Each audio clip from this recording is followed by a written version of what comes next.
Fjölvaka snjór og glóða steinar sofna fríður.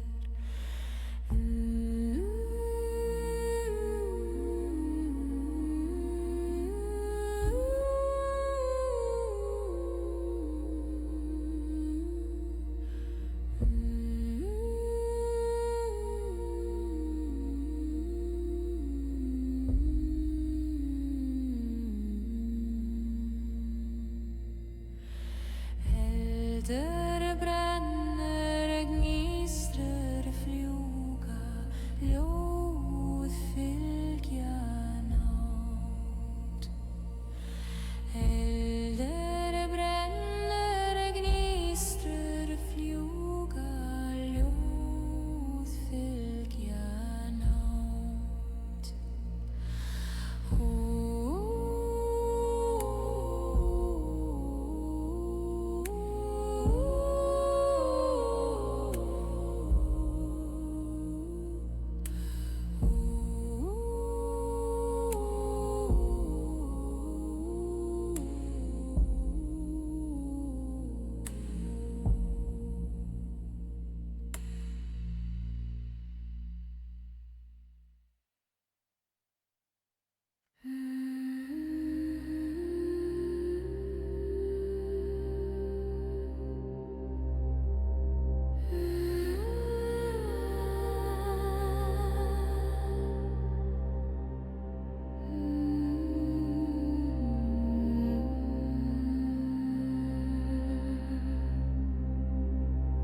Mist koma skuggur anda, sálar svífa mjúk, vindru blessa, vatn spegla, hjarta finner ró, mánu blika, stjörnor vaka, ljós fylgja við.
Good morning. Can people hear me? Yeah. Okay. Cool. It's the 26th of April. It's 8:30 a.m. We're playing D&D. We are in session 24 of Raiders of the Serpent Seas, titled Rockpike. Your campaign book is showing on the screen just like Yeah, thanks. Cool. Anyways, it doesn't matter because you guys shouldn't be watching the stream, but you do anyways. We gotta do a recap because it's been a little bit. I think it was Navala doing it, if I'm not mistaken. Yeah, correct. So, the following text is recovered from the old journal of the Archmage Navala the Drow, though it is questioned as a reputable source. It is nevertheless popular on the scholars for cross-referencing events with other sources, such as the scriptures of Calico, And if Grim has anything to add or change from what is said here, feel free to do it at the end. So, with our battle against Thranduil concluded, Laurel made the astonishing decision to challenge the new Jarl, Thorgred, to single combat for control of Clan Orn. Why she chose that moment, when most of us were wounded and drained of magic, is beyond me. I can only assume some misguided sense of duty towards her former people clouded her judgment. Laurel has always unsettled me with her strange magic and that wicker-like form she wears. My suspicions proved justified when she tore away her own skin and revealed the thing beneath, a creature of bark and flesh, like a corpse overtaken by the forest itself. My exasperation at this revelation seemed entirely lost on the others. The duel began evenly enough, steel met steel, each testing each other with measured strikes. Then in the middle of it, Calico asked me to stab him. He was quite serious. Against my better judgment, I obliged, driving my blade into him. The act seemed to empower Laurel in some way, though even that was not enough. Thorgred proved the stronger combatant. Her scythe cutting deep, she struck Laurel down and left a nasty scar across her face. I didn't mention that I thought it barely mattered. The woman's appearance was now beyond help anyway. As expected, we were banished from the island for Laurel's actions. Grim did what she could to smooth things over with Clan Orn, and for that I was grateful. In a world so full of foolishness, her sense is a rare thing. We returned to the ship, where I noticed a banner marked with runes I could not read. Later, Grim informed me it was some childish insult aimed at me by that wretched imp Seath. The creature tests my patience more with each passing day.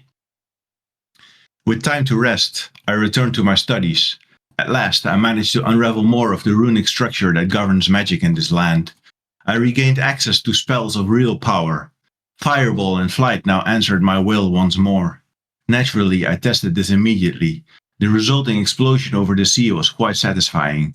The crew seemed impressed, which was as it should be. Even Seath begged to be taught, which I declined. I have no interest in shaping an apprentice with such a foul disposition. Grim supported me in this, further proving her good sense. Further magical research would have to be put on hold, for I had promised Grim to see if I could reveal what manner of being she was by testing her blood. It was an intricate process that took me more than a few hours of deliberate testing. Had I my old laboratory, I would have figured it out in an instant. In a stroke of genius, I managed to discover that the energies in Grim's blood were anchored to the celestial planes of existence. Without a laboratory, I could not determine her precise nature. It could be anywhere from a lower-ranked celestial to a god. Now I would have to find a good moment to tell her. After so much work, I found myself in need of distraction. Halfrid, the elven woman aboard the ship, provided just that. It was refreshing to speak the mother tongue again. I invited her to share a bottle of Orn wine I had liberated from Felgar, and she proved pleasant company. She shared useful knowledge of the nearby lands, which I marked on the map. She wondered about the relations between the drow and surface elves on my world.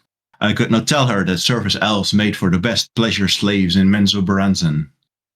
Matters got a little out of control when she produced leaf for smoking. It had been a while, and it was strong stuff. With both drink and leaf in us, pangs of hunger assaulted us, and we decided to get some food, only to run into that noisy quartermaster. He was easily convinced to ignore the whole thing when I showed him a bit of flesh. Like I mentioned, I was quite intoxicated. After eating, Halfred and I lay together. She seemed excited by my suggestion to bring a rope and a riding crop into it. I was too intoxicated to care about crew members stealing glances through the curtains of my cot. I heard noises coming from Grim's cot. Clearly she had found herself some company as well. The next day I was roused far earlier than I would have liked by Calico. His brilliant decision to sail through the night against the crew's better judgment had brought it right back to Felgar, wasting an entire day of travel. We gathered to discuss our next course, and the decision was made to sail to Rockpike. There lived King Cendric, the man said to have captured a Valkyr and was responsible for the slaughter of Laurel's adoptive family. Laurel, of course, was eager for it. I saw it plainly for what it was, a rush towards danger without proper thought for the cost. Still, after extracting what assurances I could that we would not throw ourselves blindly into death, I agreed. The journey would take 5 days by sea. Naturally, matters did not remain calm for long. The crew decided to fish. A simple enough task, one would think. Instead, they dragged something up from the depths that should have been left there. A large, serpent-like creature rose from the water and struck the ship without hesitation. Its body slammed against the hull, splintering wood and tearing open several planks. Water began to seep in at once. Below deck, I could hear the crew scrambling, hauling buckets and shouting as they fought to keep the ship from flooding. Above, the rest of us turned our attention towards the creature. The sea churned around it as it coiled and lashed out, and it was clear if we did not deal with it quickly, the voyage would end here. The group had grown stronger, that much was clear, even our coordination had improved, though I hesitate to give too much credit. Calico called upon some new divine trick to rob the creature of its sight and damage it. Grim kept her distance and fired with a crossbow, marking it with her fairy fire. I took to the air with a flight spell and shot the beast with flame. Laurel seized the moment and finished it with a blast from afar, bringing the fight to a swift end. After the creature was defeated, it turned to stone and sank to the bottom of the ocean, which made me think it may have been a Jotun. Our victory was not without struggle, however. Calico and Snack were both struck by its acid-laden bite and fell wounded, but were revived. We spent a day on repairs, expedited by the carpentry skills of Hafrid. And once the ship was seaworthy, we set sail for Rockpike. That was recap. Alright, does Grim the 20th have anything to add? No, the only question I have we done that one day of repair, or because I counted, I just stopped at the end of the session at the end of day 26. I just to keep track of where we are in time. The 1 day of repair. Yes, I think we said we were doing that, right? Yep. I was just you said it will take a day, and I was just making sure, but you weren't quite clear as to where we would start. Okay, so great. We are at the beginning of day 27 of Grim's Oath. So does she have anything else to add to that?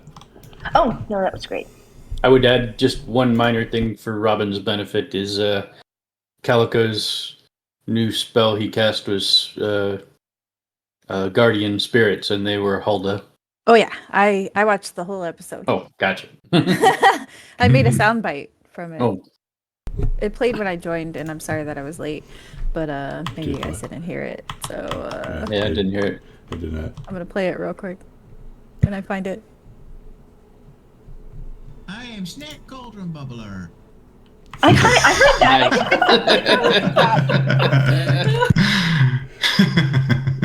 It's amazing. Thank you Oh, Lord. for the soundbite. Finally, soundbite that's not my voice. Look, my big T-Rex dick. Oh my god. Oh god.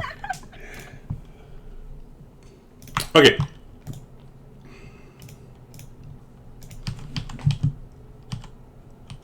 Let's see if I can remember how to do things. Because I really don't remember how to do things. It's been a while. And I am in pain. Obviously, I would have used my power to focus in on our destination.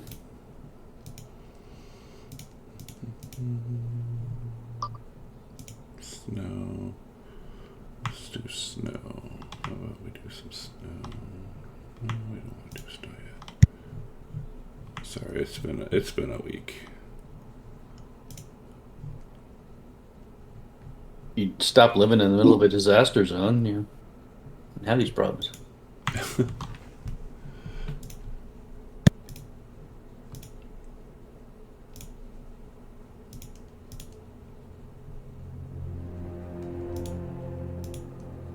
All right, so yeah, it's the day of the 27th of Grim's Oath. Sure.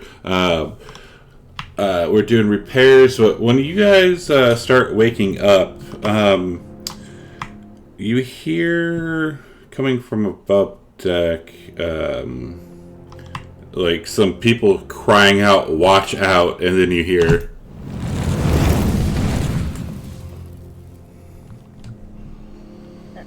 Uh-oh. What was that? Fire? Grim is going to run up to the deck, carefully peeking out. She's not going to just run out there. And carefully peeking out, you see hauling off from the starboard side of the ship a big ass fireball. And you see Sita with her finger pointed, with her eyes like bright and happy, and she has a really crazy looking smile on her face. Why does Navala teach her such things? And Navala comes up on the deck and said, "What was that?" Look! I can do it! You can do what? Watch! And she points her finger, and a fireball erupts from her hand. How in the hell did you do that? Seems like some of us don't have to take 110 years to learn how to do these things. And Navala seems flabbergasted by C's ability to cast fireballs so effortlessly. That took me weeks of research. And she goes back downstairs. Huh. Well, thank you for showing me how to do that, Greba.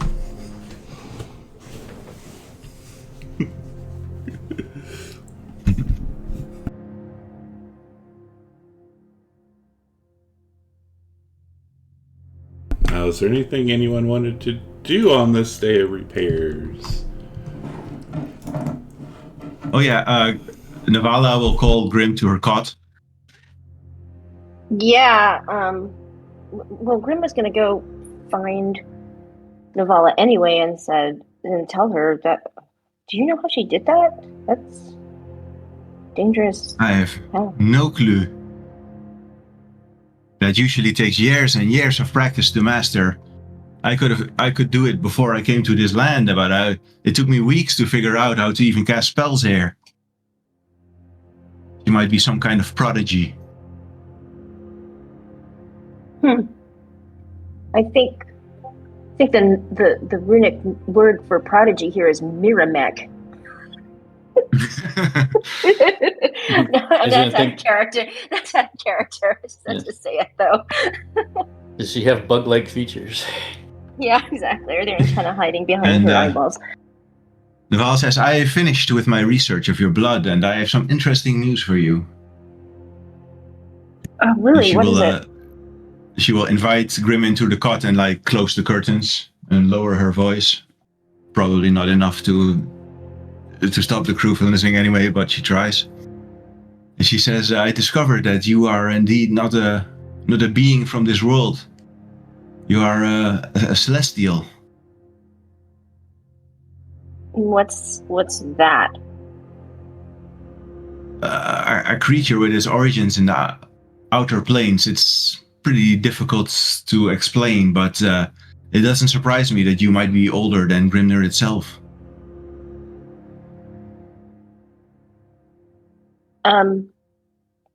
Does this strike a chord with Grim? Is this anything, or is this just completely new news, or does it feel right, or does she have any kind of instinctive sense of this information? It's news to you? But without a laboratory, I cannot determine exactly how powerful you are. You could be anywhere from a lower ranked creature to a god. A god? It's possible. Well, Kinnikin did say I made a hard choice. I imagine if I had godlike powers and I decided to become this and not have any memory, it would be a hard choice, but why would I make it?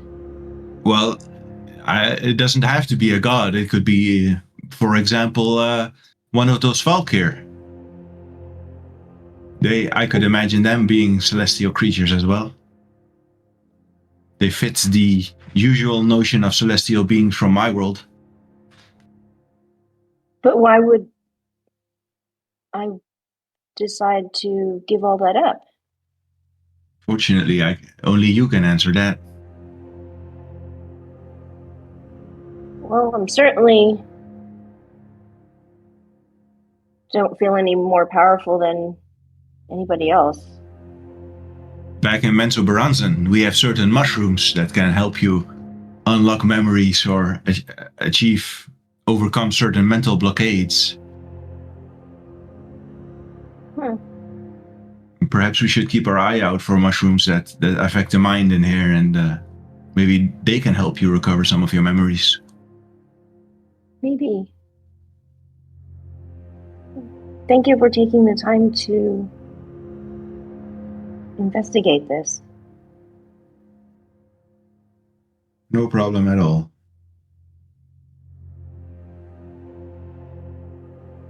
We have to figure out a strategy with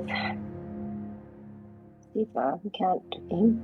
If she has that kind of power, we just can't antagonize her too much. But we also have to set boundaries because she's just a kid. Yes, well, I think I'm the last person she's going to be listening to.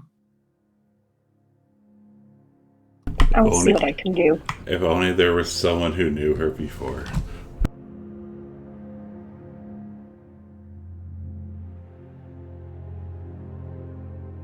Yeah, well, okay, well, I guess we should see what's going on up on deck. Yes.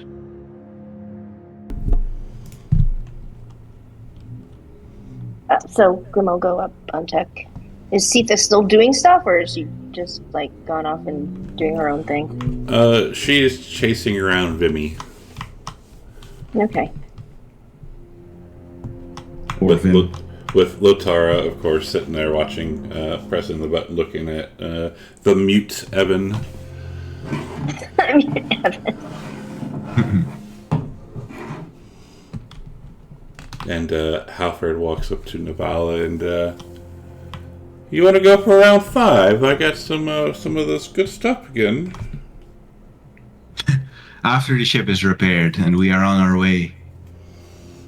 Oh, but I can't do any repairs. Can you?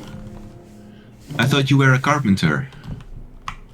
And she looks and, well, yeah, but, oh, fine. Thank you, Alfred. And Rolf will come up and he'll be like, "Hey, so about Sitha,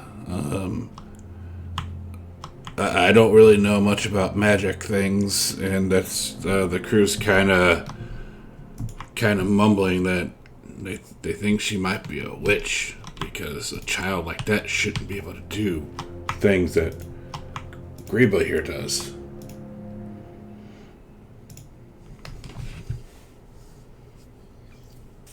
Who is he talking to? Just in general? Just in general, yeah. I am as surprised as you are. She must be some kind of savant or prodigy to be able to copy me after seeing it only once. It should take a normal person years and years of practice.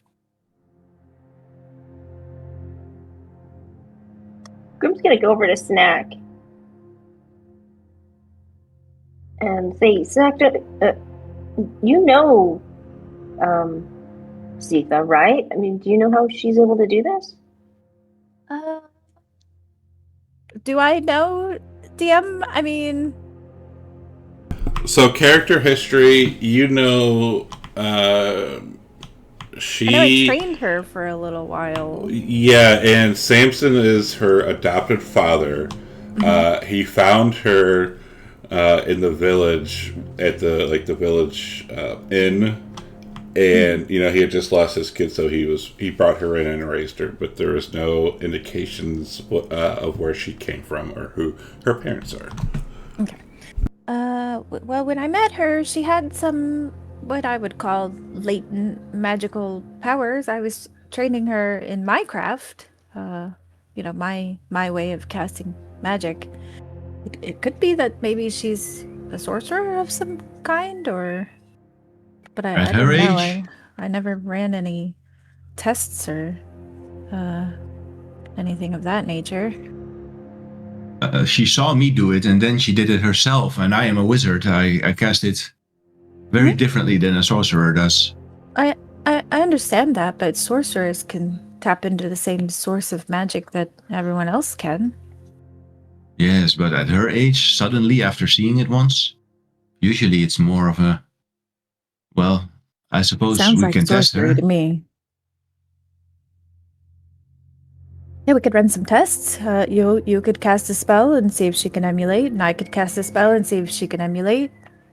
And then, that would pretty much confirm if she can just, do it innately, naturally, without Well, I would. training. Well, I would pick the most harmless spells possible. Oh, of course, of course. Shall we do that now, Navala? What? I'm not sure about teaching her any further magic without laying some ground rules. If she's going to be slinging around fireballs. Maybe Do we I should have just, anything useless? if we do, maybe we should just see if it happens when she sees something rather than us purposely showing her anything.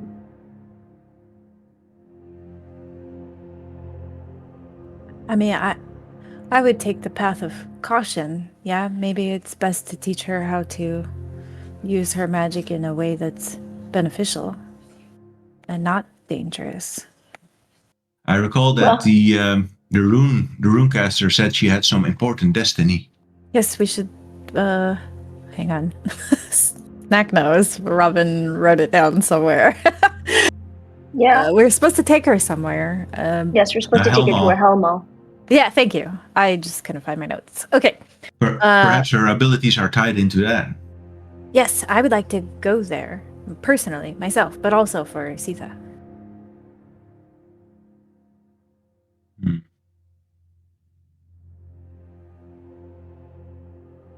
Well, we'll just have Perhaps to she keep can an be eye on reasoned her. with. Well, I think the best person to do the reasoning, Snack, is you, because you have this history with her. Okay, I can do that. I just walk away and start trying to find Sita. You see her running around the back of the deck. She's chasing Vim, and Lotar is sitting there. And there's a puffin in between Lotar's legs, and Lotar is licking said puffin. Licking Okay. the puffin? Yes, I'm just licking going it. to go over there and say, no. This, is there, I don't want to, hijack this scene, but Evan would see if there is, is there, something in the hold he can feed her? Besides rations? You go down there, and the quartermaster is standing there with his arms crossed, looking at Evan. And he says, I need food. something. You had your food for the day. No, I need something for the wolf. And he says, "Hang on a second."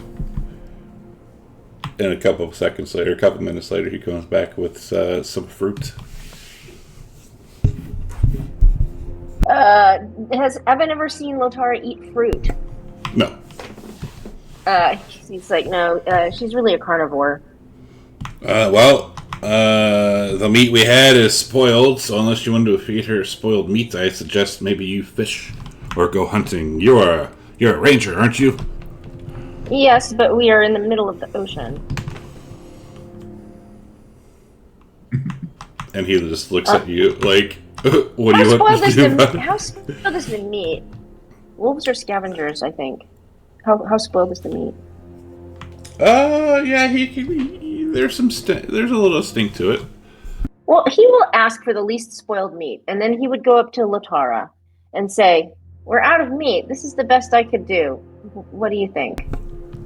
And she sniffs it and kind of leans back a little bit, and is like, sniffs it, looks at the puffin, sniffs it, looks at the puffin, and sits down and presses the button. All right, he's gonna just feed her a ration. I'm gonna get his character up and then let him do that while everybody else is acting. And she eats it. Great.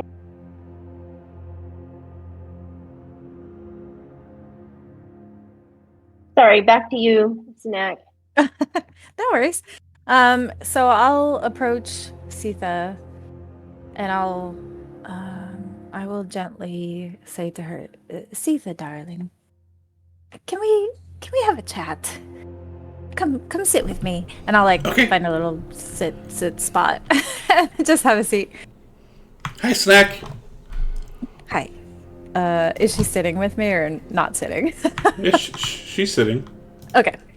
So I'll kind of turn angle where I'm kind of facing her, and I'll say, I met her in Panovo, right? That's where I met her. Correct. Yeah? Correct. Okay. I'm gonna say, do you remember the story I told you about the pirates that would go around stealing things from port towns, and they would take it all back to Velhaz? Do you remember this story? And she scratches her head. Doesn't matter. And she's thinking, and she says, "Oh, you talking about the story of Bray Dragon? The Stubborn?" Yes, exactly. So he was very powerful, and he used his magic to do bad things. And the moral of that story, in the end, was that he died for it. Now, I know that you have amazing power, and I think that you should learn to channel that and harness it, but as always, for the power of doing good. And she looks at you confused and, "Oh, what do you mean, Mistress Snack?" Well, casting spells at people you're traveling with, or causing damage to the things around you, that's... Well, one, it's not helpful for you yourself. What if you catch your own ship on fire? Or what if you destroy your surroundings? It's dangerous for you, but also all of the people around you, the people that you love and care about and are traveling with, and I just want you to be careful. But I haven't done anything harmful, have I? I didn't hurt the ship or any of my friends. Not yet, no, and I'm only saying this in the hopes that when you do go to use some of your magic, that you just, as we always say, take a deep breath, consider the things around you, and be mindful. Okay. Am I in trouble? No, of course not. Absolutely not. I'm so excited to see you casting new spells. I think it's so fascinating. Am I in trouble? No, I don't want to be in trouble. I'm sorry. You're not. No, honey, no. And I pull her in for a little hug and start stroking her hair. It's okay. Shh. It's okay. I just saw Navala doing it, and I thought it looked fun, and I like fire, and I'm sorry. And I love that. Never lose your spark for trying new things. You should always try new things. I'm just saying to just, take a deep breath and think and exhale and do your magic when you think, and know that it is safe and helpful. Okay. Now, I'm sorry. No, you have nothing to be sorry for, honey. I have a question to ask you, if you don't mind. When you cast your spells, does it feel like a warm sensation coming from inside of you, or is it something that you have to think logically about, like a formula in your mind, or how does the energy, how do you produce the energy and make it come forth? Well, I was watching Nabala do it, and then I was thinking really hard about doing exactly what she did, and then it just happened. Did you feel anything? Like, was there any kind of sensation, a warmness, a chill? Well, I was trying, and it just kind of gave me a little coldness, I guess. Like I got a little cold, and then it didn't do it, and then, well, I'm sorry, and she pulls out like a little pouch, and I might have taken this from Novala when she was sleeping. I see. I'll look in the pouch. Do I recognize what it is? It's a component, component pouch? Yeah, Okay. it's a component pouch. Okay. All right. May I return this to Navala? Yes. Will you come with me and apologize to her for taking her things? But she said she would beat me if I took anything from her again. I won't let her do that. But it is always good to apologize when you've taken things from somebody without asking. But it's Navala. She stole from Holdo when she died. Remember what I told you. Doing things that are hard make you stronger. Okay. All right, let's do this. And we'll start walking towards Navala. Meanwhile, I'm like holding the pouch. Meanwhile, Calico's talking to Navala. Navala, you've been very happy these last few days. I haven't seen you beat anyone recently. I know. I need to think about my reputation. You know anyone who's been bad? No, the crew's been pretty well behaved today. I've been bad, Mistress Navala. You hear a couple people in the background say. And I'm walking up with Sita now. Navala laughs at that. She's clearly making a joke, and she finds it funny that they react like that. As we approach, I'm like holding out your component pouch. Navala, I believe this is yours. Sita, do you have anything you would like to say? And Sita's just staring at the ground, and she kind of mumbles something. And Navala immediately takes out her whip. Sita! You stole from me again! Don't you hurt her. She's here to apologize. Sita? Apologize? Sorry. She apologized last time, but she keeps stealing. I'm working on that. And Navala, when you're pulling out your whip, saying that you kind of like from behind you, like a big shadow just envelops your character. What do we say about beating children, Greba? If you want to fight someone, if you want to fight someone, you can fight me. I'll fight you all day long. Are you taking responsibility for her, Gorm? I said you will not beat her. You don't frighten me, Gorm. And she will put her whip away. If you want to fight, you can have it. And you hear from behind you, I'm sorry. There we go. And Vala rolls her eyes and she says like, fine. And she holds out her hand for the component pouch. I give it to you. And she puts it back by her belt. Okay, Sita. If you want to borrow things, you gotta ask in the future. You're free to go. Run along now. But, okay. Thank you, Snack. And she, like, wraps herself around you. Ah, I hug her back. And Vala is jabbing Gorm's chest with her finger. You don't frighten me, Gorm. I've reached a level of power where you're no threat to me at all anymore. And he'll, like, grab you by, like, your, like, shirt and, like, kind of lift you up. And Vala stares him in the eyes, and she pouts her lips. Well, what do you have to say for yourself? And she's dangling from the floor. And he kind of looks around, and everyone's just watching, and... Don't hurt children.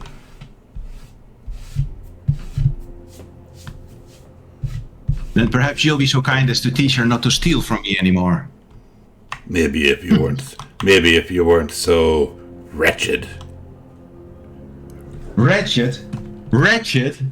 Just the other day, I fought a serpent just to save this ship. Where were you?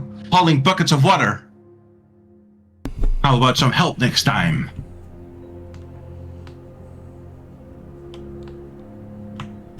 And he looks you, like, square in your eye, like, pulls you really close. And, like, he looks at your lips and then drops you and walks away. And she straightens her vest.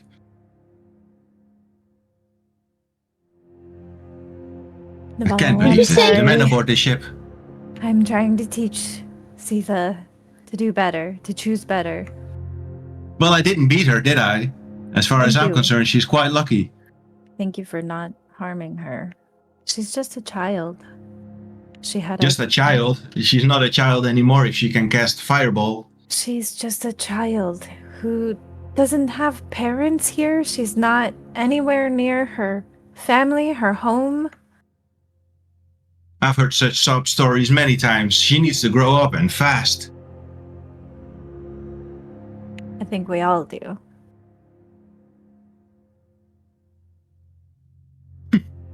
And Vala stomps away, upset. Can't believe she stole from me again. Calico has observed all this activity, and he deems it as a good omen for a normal voyage. So he starts pacing the deck and singing a happy tune. Snacks just sits down and she's like pulls a little ring out of her pocket and she's just kind of turning it over in her hands and contemplating things. Oh, yeah. Is Liv with us then? Yes. Okay. Great. What did you say? And Gorgio, did you say that Gorm looked at Navala's lips and then dropped her? I mean, it would have been something only Nabala would have seen, but yes. Okay, never mind. Well, I need to know from the recap, or not my own recap. I have a question. I would like you to, if it's possible, for you to roll a performance for Gorm for when he was with Grim. Okay. 2 seconds here. Let's say How bad of a lover is. Let's say +1. Terrible lover. A 5. Yep, called it. All right, that's it. Good. Thank you. Oh no, poor Gorm. Yeah, but Gorm. Or He's- Gorm, remembers poor it. Grim. She remembers it last time, because remember the last time they had Yes. sex in nowhere. He walked down from the tavern stairs and he said, he came down after like a couple minutes and said, well, as long as I get mine. She remembers shit like that. She's keeping track. Yes, There's he plenty of did. people on this crew, and she's made friends with all of them. Because remember the night before Hulda passed away, I made a point of saying she was feasting with the crew, getting to know all of them, getting to know all of their names, and being very friendly. So just But- you know. There's plenty of dicks in the sea. By Hulda passing away, do you mean violently murdered? Yeah, or like a terrible conspiracy between a player and a DM to emotionally destroy some of us. Yes, I do. I do. Jesus Christ, Caesar. And I don't know what you're on about. This was all Robin's fault, not mine. What's up, Caesar?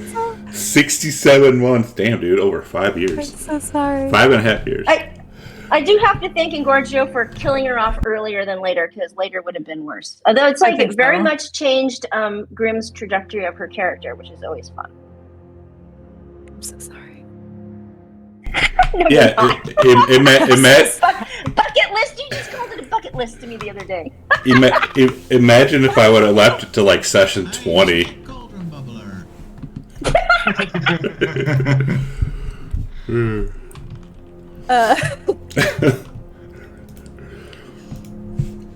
Poor Snack. Or poor Hulda. Mad Cal says, Oh my god. it says, Engorgio, dude. Rapid, also, dude. I mean, come on. Y'all have played with me for the most part for like 5 years. You know I do this. You know I'm going to continue doing it. I love a good emotional human emotion story. I just fucking love it. I live for that sheet. She like just nom nom nom nom. I love it. Yes.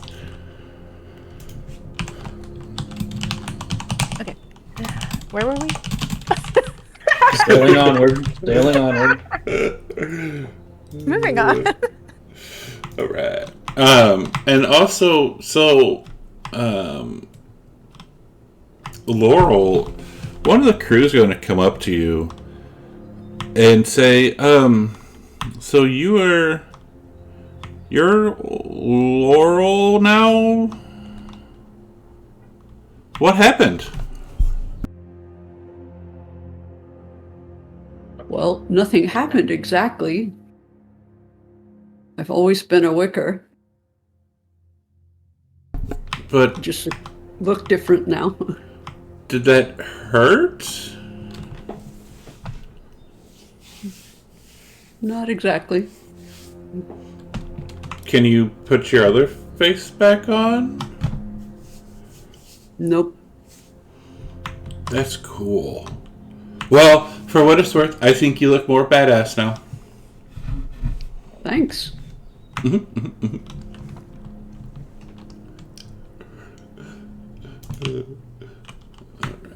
So for this repair day, is there anything else anyone else wanted to do? Okay. How many days it's going to take us? 4 days to, you said, to get there, or 5? So 2 days later,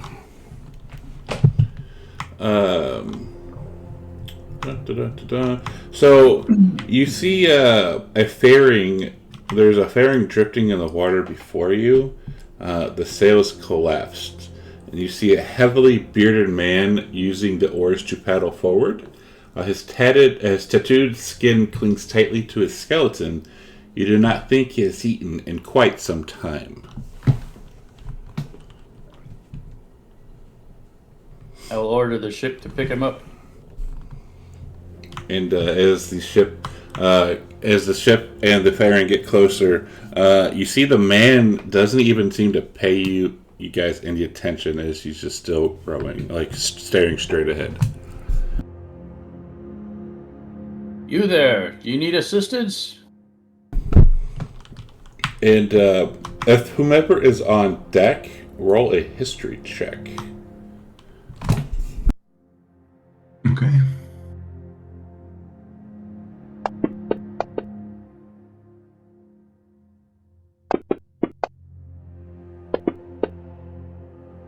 Wait, what? What are we rolling history for? There's a... To know who this guy is. Yes. I'm not Pop gonna know, quiz. but I'm gonna roll it. It's a pop quiz, yeah, there we go. Alright, so somehow Snack, which is surprising. Snack, Yeah. Evan, Laurel, and Novala. As you see this man, you see that he has an odd tattoo on his forehead, and you realize that he has been marked with the curse of the exile. I quickly approach Calico and say, pull the ship away. He's in exile. We must ignore him. Oh. I will call out, I'm sorry, exile. It is the way. This is May Alden This- spare you, and I will turn the ship away. Wait, we're not taking him on just because he has some kind of tattoo or marking or something? Everyone it is the way knows. of these people. You are from these lands, are you not? Me? No. No, actually, been here. ironically, neither of them. Yes. Are we you must still? you must have been here a while if you know what an exile is. No, it was. I saw a few of them in nowhere. Is our wait? This person is on the shores, and we're just passing them by. He's on a like a small rowboat, if you will. Oh, on a rowboat. I pull a gold coin out of my pocket and toss it towards his rowboat. Ooh, don't do that. I will try to snatch it out of the air. Never heard of charity? Grimo tried to stop it. Okay. So we shouldn't toss him any food either. No. No Yeah. charity whatsoever. Nothing. This is horrible. Awful. Must have done something it- awful to deserve that. If Unless you you were- want to be cursed. If you are attempting to stop the gold coin, roll a dexterity check, DC 14. Do I need to roll one? Oh, okay. They're just gonna be DC. Yeah, A dexterity ability check. correct.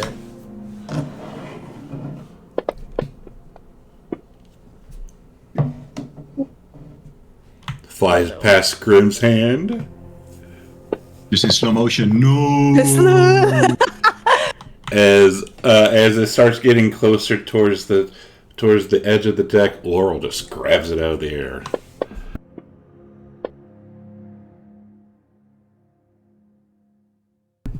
Yeah, Laurel As grabs I snatch it, grabs I say, no, cannot do this.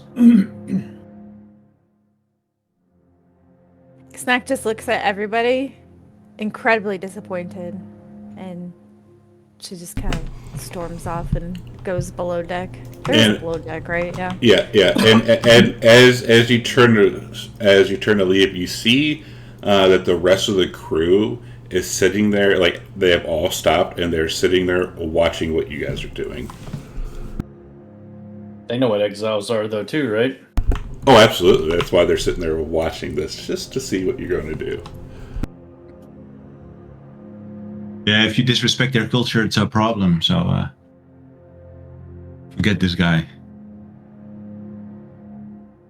And for those, I'm below deck now. yeah, and for everyone who doesn't exactly know what it is, the Curse of the Exile.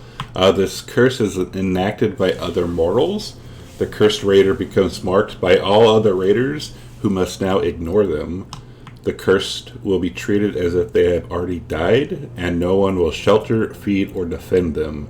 This curse guarantees exile or a death, albeit a slow one.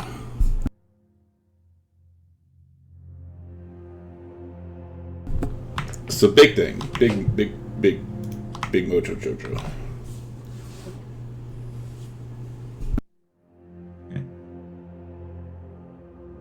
And the man just keeps rowing on, and as he passes by the crew, you can see they kind of like out like a little slow breath as they slowly get back to work. And Navala will go and seek out Sita.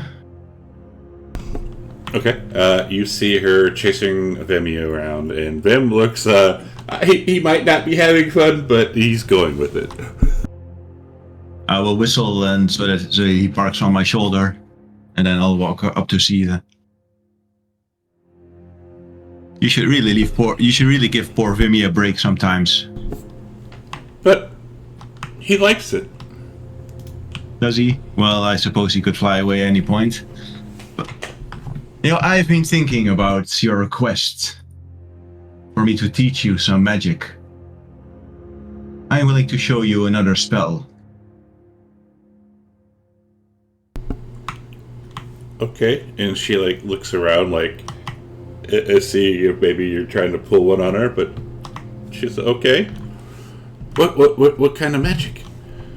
More fire? No. This one is equally as useful. It is a magic of healing. Healing? I can already do that. You can? Yeah, that's boring. Show me something else. Show me. Snack definitely did try to teach her this. Show me something else. Who taught you this? My father. So he knew about your prodigious talents. Samson was and is a great paladin, a great cleric. This is true. All right, I suppose I can teach you a different spell. A spell that will let you detect magic. Can you do that as well? Okay. Show me. Navala will sit down, and she will take out her spell book, and she will use ritual casting. And over the duration of 10 minutes, she will cast detect magic and show Zeta how it's done. And she's watching intently. And if you do that, you can see magical things? Indeed. Try it. And she'll like think really hard, and you see her kind of like scrunch up her little nose, and I can't. This is meh. After like a minute and a half. No, you have to concentrate. You have to follow the precise steps of the ritual. Try again. And I'll instruct her and show her the gestures in the spellbook. And about 10 minutes later, she says, "Whoa. I see bright pink." Incredible. That spell usually takes apprentices a long time to learn. That was Months, a long. at least. That was a long time. That was 20 minutes. That was such a long time. Say, Sita, do you mind if I have some of your blood? And you'll see her like stand up really quick and like back away. No! Relax, it's not going to hurt you. No! I want to find out what you are and where you are from. I'm a girl and my name is Sita. You are no ordinary girl, Sita, and you must face that fact. You are something special. What do I get out of it? Well, I already taught you some magic just now. But that wasn't quid pro quo. That was just you wanting to show me magic. Well, it was mostly to affirm something to myself. But if you are not interested in your origins, then by all means, I shall not help you. 50 gold. Or I would be doing you a favor. Or show me more fire. Fire is dangerous. But it's fun. I can show you another fire spell, but only if you swear an oath that you will not use it against me. Oaths? But we were told not to make oaths. Of course, but that is the only way I can trust you with such volatile magic. So you want me to promise you that I won't attack you with... But I'm just a little girl. I couldn't... You were just this big, powerful spellcaster person. I couldn't. It's time to grow up, Sita. You are not the little girl anymore. I'm 12. Now that you have access to this magic, your age is no longer relevant. But I'm 12 and you're like 120,000.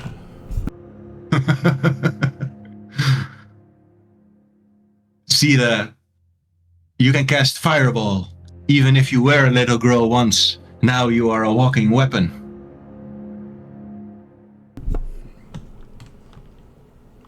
So Do you understand that? You could blow this ship to pieces. I wouldn't do that. That wouldn't be nice, because then Lotara and Vim and Grim and Snack and Evan... I didn't say you would do it. I'd say you can. And that's what makes it dangerous. But I don't want those people to get hurt. And Gorm, he's such a nice guy. Yes. Are you going to name everyone except me? And she doesn't reply. Just think about it. Well, so you said you would show me more fire magic as long as I don't use it to attack you. If you swear an oath not to turn your magic against me.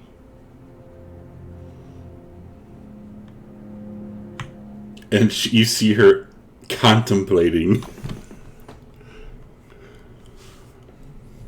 But what if you harm me?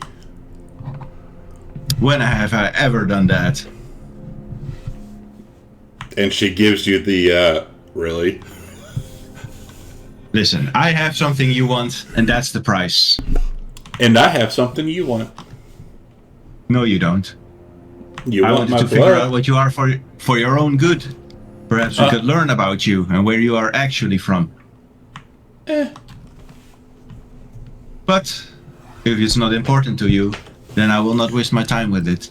So how about if as long as I don't harm you, you cannot harm me either. But if you were to harm me, then the oath is no longer. Harming me includes stealing from me. And she'll like walk away.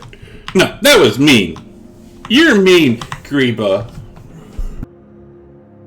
Suit it yourself. I taught you another spell, didn't I? Where I come from, that's a kindness. Thank you for showing me how to find magical items. And now I know where you hide your things. Oh my god. You need to be careful, Sita, if you steal from me again. Not even Gorm will be able to save you. And she walks away. But you just said I know how to use big old spells, so And she'll give you like a raspberry, like blow out her tongue at you. And she'll do pss, pss, to them, and them just kind of looks at Navala and like flies back over to Sita. Oh, of course. Betrayal from all sides. Oh, well, Lotara will come up to you and like sit down and press the button. Lotara just wants food. Of course. But you're also nice to her at one point. True. And as you're walking away, you see Grim hauling up 2 big-ass fish.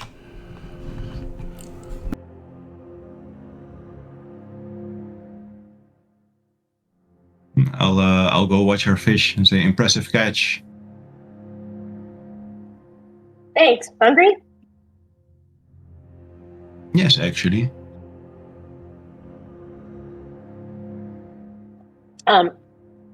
She'll take it down to the I'm assuming the crew is busy, but she knows how to cook fish because she grew up in a fishing village. So she's gonna grab one of the fish. She's actually gonna take one of the other fish, part of it, and give some to Vim because he was looking at her. She remembers that when she called him to her in when they were first saw the serpent or the salamander. You mentioned that she looked at Grim like she was expecting a treat for coming when called. So she will give her some fish, and she'll give Lutara some fish too. Nice. The other one, and then she'll go downstairs and cook the fish for her and Navala. Lotara, like in like a half a bite, eats it and then looks at you and presses the button. All right. So that would be that for day. No, actually, we're still doing day 2. While this is happening, you're scaling the fish, and whomever is still on deck, you see a thick mist, kind of just appears, if you will, like, and it starts to cling to the cold sea as you sail forward, and suddenly you hear there's like a thud of water hitting the hull of another vessel, and a large ship suddenly looms ahead. It towers above your longship. Does Calico recognize this ship? You can roll history.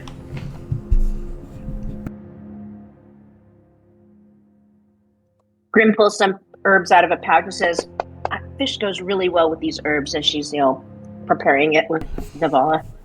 And Calico, you do not recognize this ship as it kind of like bangs into you. Everyone, give me a dex save. Uh-oh. In the tower? Open's fine.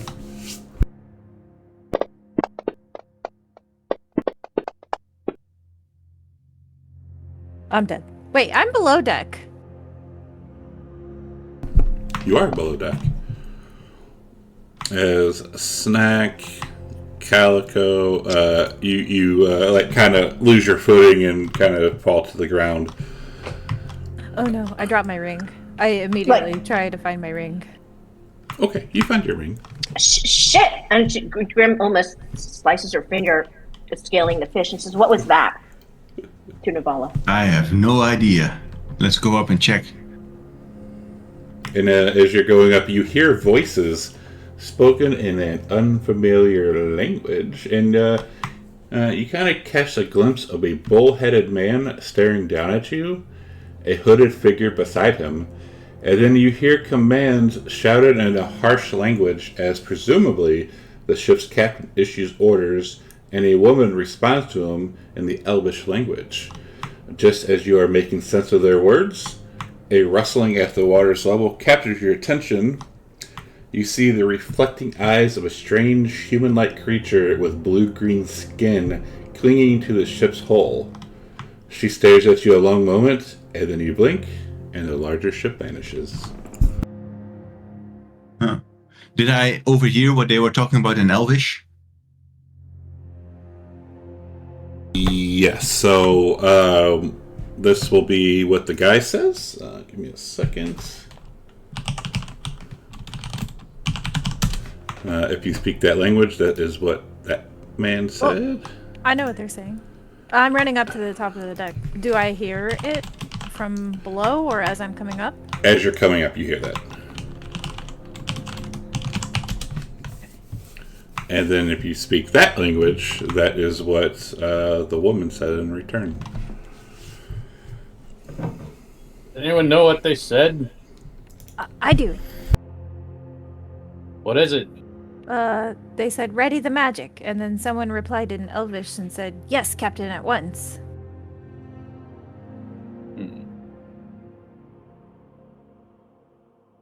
They were Navala, speaking can you do Draconic something about and this? Elvish. They might have cursed our ship. I'm not sure. Quick. I will cast Detect Magic and have a look around. See if I can catch any remnants of what happened to the ship. Roll Arcana. Can we still see them? Where are they? No, like you blinked and it vanished. Hang on. They're using the Klingon cloaking device. Yes, I was going to say, did they cloak themselves? That is the text. As Nabala, you do not detect anything other than what was already on the ship. You don't detect anything else. Okay.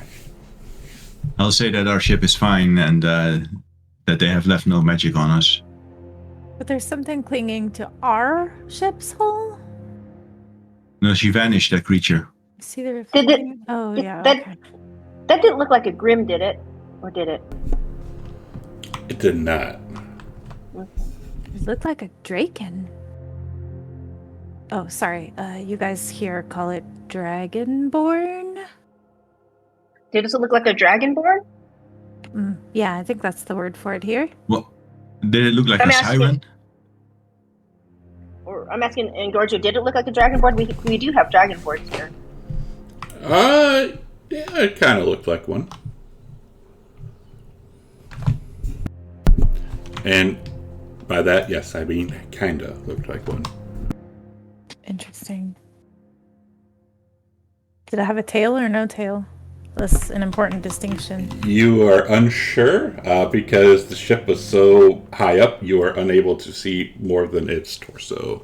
Wings or no wings? That's an important distinction from where I'm from, anyways. Wings. Ooh, maybe they're from Panovo. I don't say this out loud, but Draken and Panovo have wings, so Dragonborn. Interesting. Sus! Bobby, what? Interesting. That's super sus. Why are so many Panovo people here? I have theories.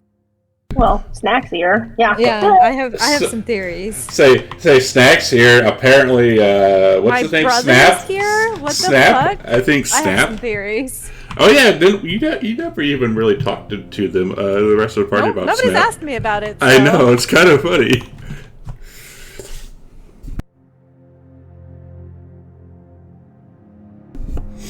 All right. I think Navala asked her about it once after meeting them. They had a little conversation about it. Yeah, but Sessions ago? Right Yeah. now? no, because No, not right now. the next session afterwards, Robin wasn't here. Yeah, I was. Yeah, yeah. that's the problem. Because what you did right after they appeared, we pretty much went right back to the keep. Yeah. We didn't RP that much. Yeah, no worries. I'm here now, but right now Snack is just like, right now I'm looking around to see if like I can see any more of the, I know that it's like disappeared or whatever. But I'm also trying to look around to see if I catch any glimpses of it nearby. So Grim asked Naval, you don't sense that they're still here? No, they vanished, and I detect no further traces of their magic. You can't just make an entire ship go invisible. It's not even magically possible. But I think it's even more impressive. They must have teleported it. No, I think, well, yeah, because it's not like they're still here and hiding. Because you would think you would detect them. do you know what boundary planes are, Novella? Like the Shadowfell and things like that. Yes, the planes between planes. Yes. What if there's one here nearby? What if we're on the boundary of another plane? It's possible. Though I sense nothing, no elemental magic or anything like that. Now, because it's gone. And the words that you said, prepare the magic, that makes me think that they cast some sort of teleportation spell. On a whole ship? How is that? Well, that's a good question. Never seen anything like it either. I start looking around for my notebook. Then I remember suddenly that I lost it in Penovo when I got transported here. I have schematics for transitive planes and using mana hearts to travel from one plane to the other. I need we there must be a mana heart here in Grimnir. There has to be. What's a mana Well, my heart? research has shown that these portals that brought us here, we are not the only ones. There are a lot of Yes. creature brought here. That must be it. Yes.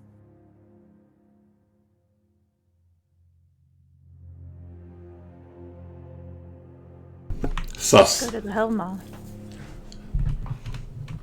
Helma? What's a Helma? Asked Sita.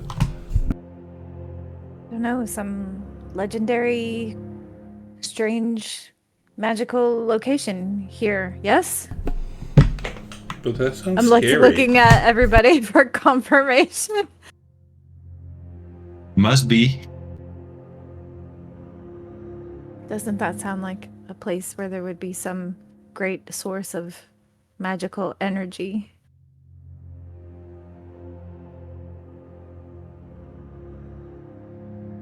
I don't know. I want to go there.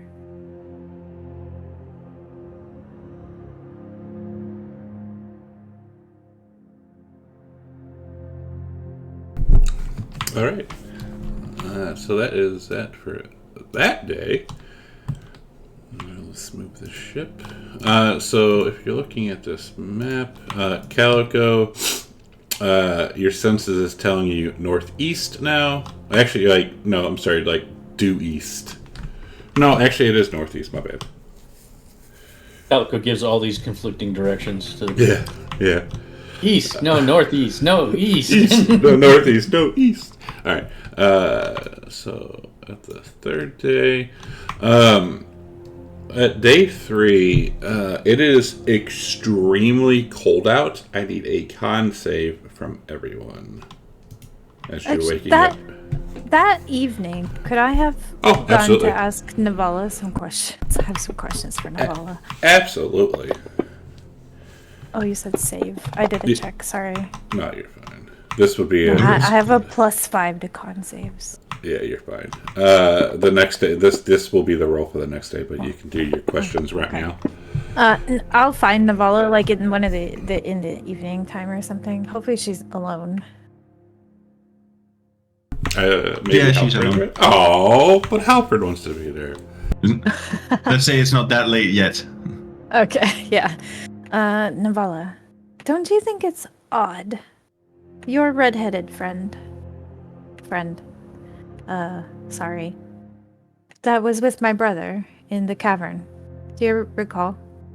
I recall. Sarah Nell. She's an elf, like you, yeah? Oh, I know her well. She's been hounding me for over 50 years. Right. But she's the same race as you? Like an elf? That's right. Mm.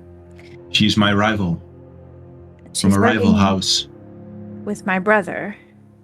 And then... I think your brother might be her slave. You don't know my brother. He's no slave. Regardless, the strange ship we saw today, they were speaking Draconic, my language, and Elvish, yours. Yes, but I did not recognize the creatures. Right. Isn't that odd, is what I'm trying to say. Elves and dragonkin working together. Why? That's a good question. I have no idea. What kind of things is your friend, acquaintance, Saranel, you said?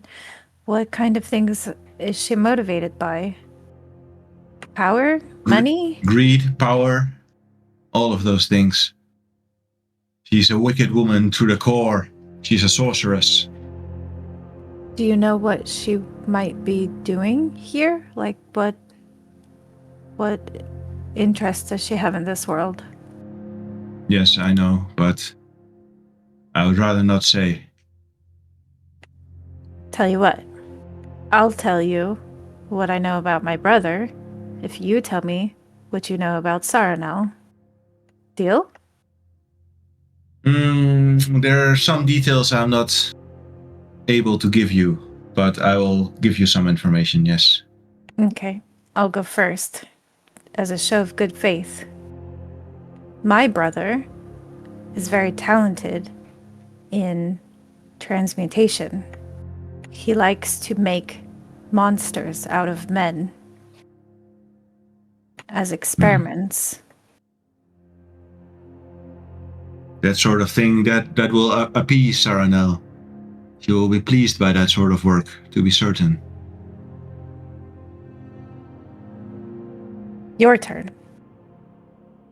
Saranel came here together with me. At the same time, we were swallowed up by the same portal. Were you working together on things? Let's just say we were in the middle of a large disagreement. I see. And the portal swallowed us both up, and we managed to split ways when we arrived here. I don't know how my brother got here. He didn't come with me. I came alone by accident. I was with a party of friends in Panova. We were studying mana hearts. We found one in a forest. We accidentally activated it after a team of people did all of the work for us, rituals and such. And in Do you remember a activating- multicolored portal? Yes. When the mana heart was activated, I was like sucked up in a rainbow light. And then the next thing I knew, I was here in Grimnir. I've been separated happened from to me my as well. friends. That happened to me as well. I was also sucked up by the rainbow light, though I'm very certain none of us made any moves to activate this consciously. It just happened out of nowhere. Were you near any magical items or magical energies? No. We Where I were come from. on the road. Where I come from, there are great objects, artifact type items. And when they're left alone in the environment, they transform. This is what we call mana hearts. They leak magical energy into the environment around them and transform it into terrible, inhospitable places. So you see why I think that there's one here. Helma, it must be one. I think you might be looking for something called the Rainbow Spear. Oh, that too, yes. That must be the mana heart you are talking about. Either, I've researched yes. what I can about it, but it seems that it is linked to bringing outsiders in, but that is all I know about it. There's a dragon that my brother was working for. She was studying this, how the magic items of great power can be harnessed for planar travel. So I think my brother knows things about Then we must capture traveling him the alive. planes.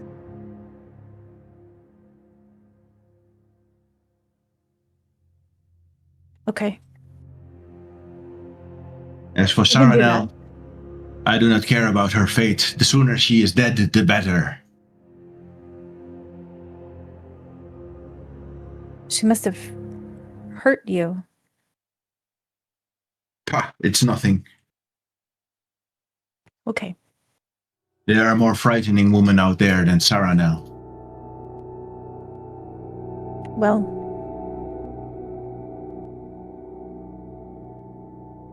my brother is the most frightening person I've ever met in my life.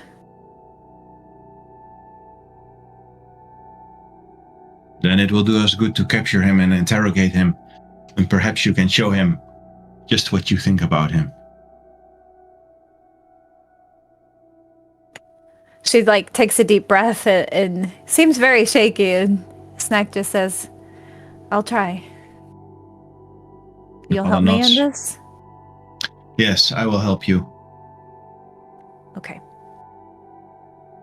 And I'll help you kill Saranel. Excellent. Then she holds out her hand for a shake. I put my little paw out and shake. Good. My main concern is opening a portal home.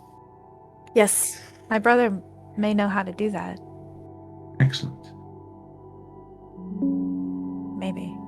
I don't know.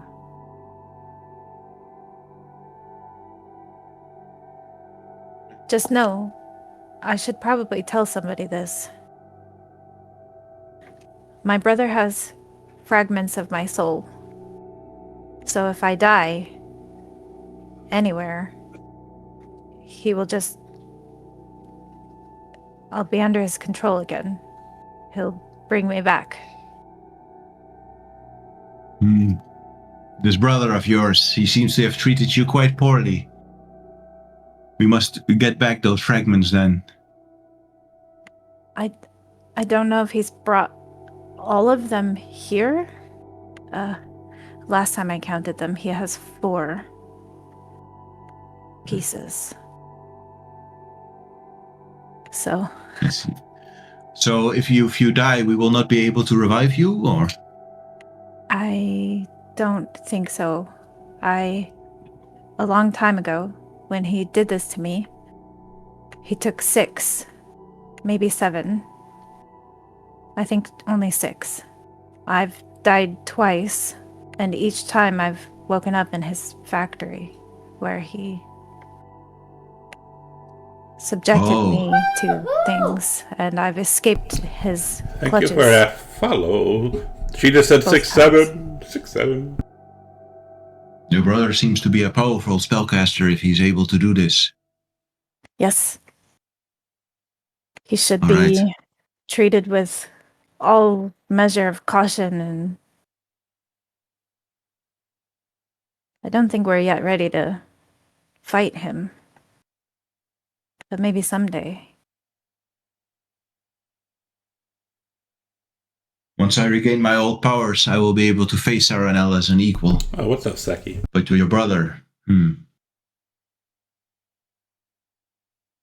Yes, I was once more powerful, but the last time that I was resurrected seems to have set me back, so to speak.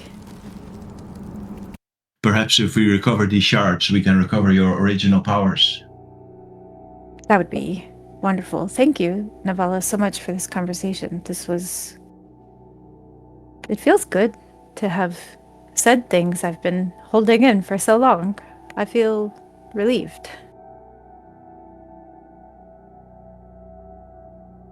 And you see that Navala is a little bit awkward with such in the face of such positive emotions, and she says, "Yes, it was most enlightening."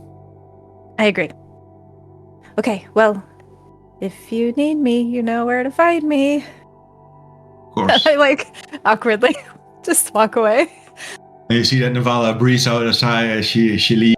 Clearly not good with those type of positive conversations. It's like, whew. And I will point out very childishly that Snack said 6'7". 6'7". Wow. Sorry, I couldn't help Snack it. is walking away right now, kind of muttering, "I can't believe I told somebody my deepest, darkest secrets. Why did I do that? Why did I do that?" And to Navala. Yeah, it seems people take Navala into confidence, the Grim as well. So stupid. I'm so stupid. Anyone else want to share some secrets?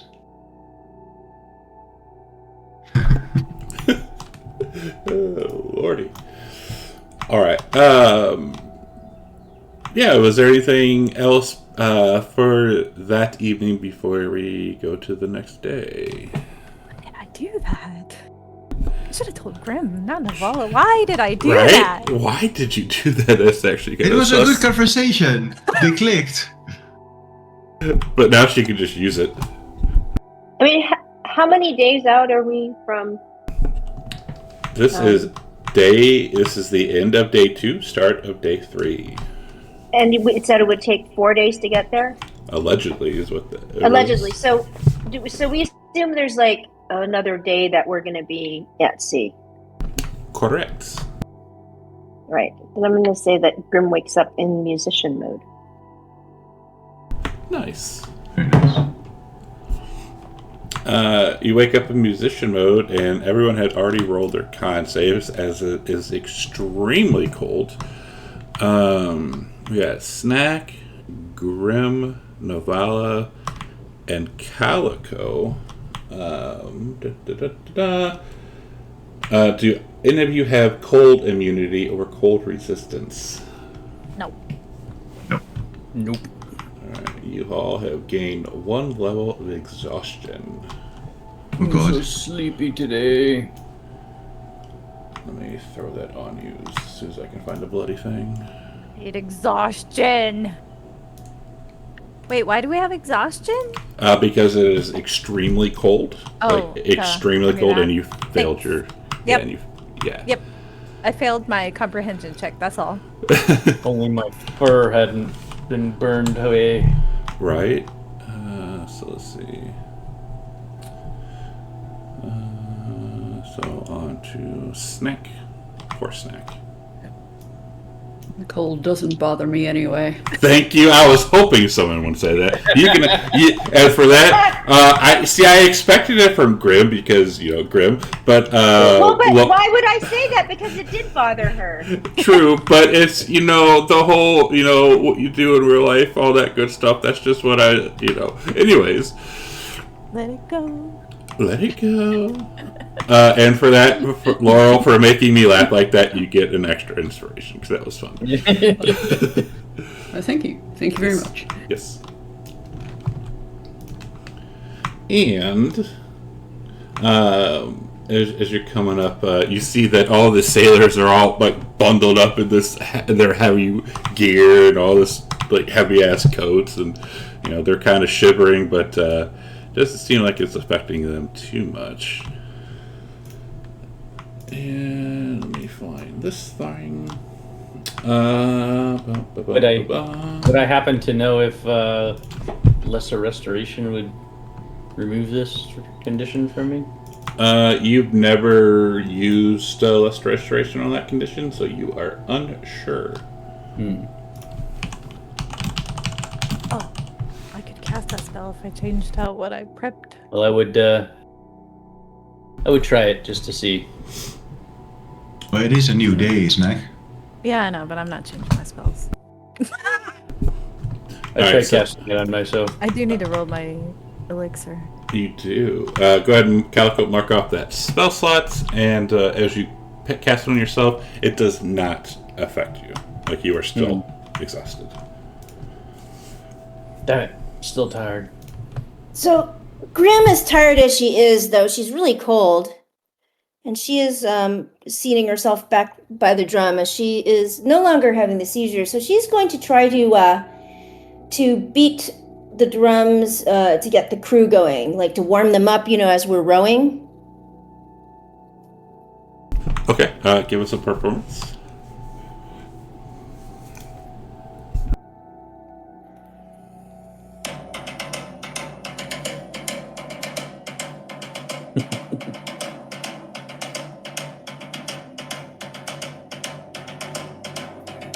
That's a performance, all right. Nice.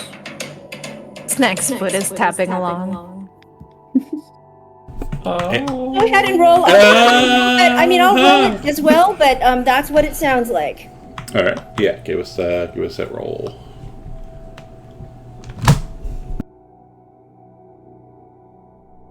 In the tower or in the open?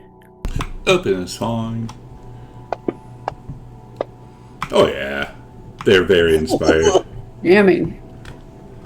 They're very inspired, and as you're doing this, one of the halflings comes up. He's like, he's kind of, he's short, but he's stocky, and like he has, he's wearing his coat and all this stuff. But you can, you've seen him without his shirt on. He's a chiseled man, and he walks up and, I gotta say, Grim, you're doing really good at that, and I heard you and Gorms the other night. Gorms, he might be a big man, but I saw that he only took about 10 seconds before he was done. So I might not be your type, but I could sure give you a good ride, and I think you could beat me like you beat that drum. Beat me like you beat the drum. Oh my god. She laughs and she says, "So, good things come in small Kings. packages, huh?" Yes, ma'am. Well, I might have to give that a try later. Excellent. Short kings need love too. I wouldn't know because I'm not short, but anyway.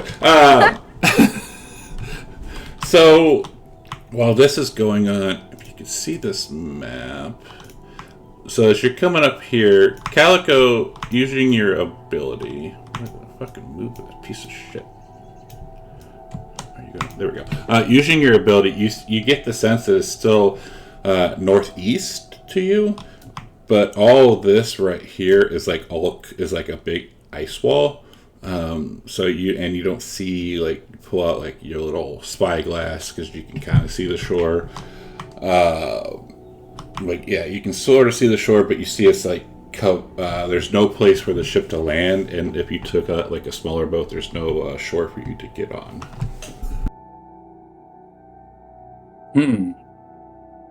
I guess we'll have to go north and try and get around this ice wall.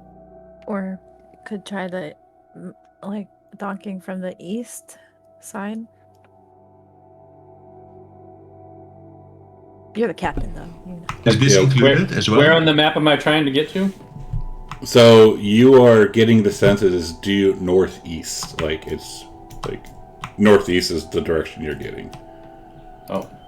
But what you can see, all this is covered in ice. Like you can see, you're still at least a day's journey out, but you got good eyes. So it'll just say, "Fuck, you got good eyes." And with your spyglass, and you can see that ice shelf. Like there's no place for that ship to land.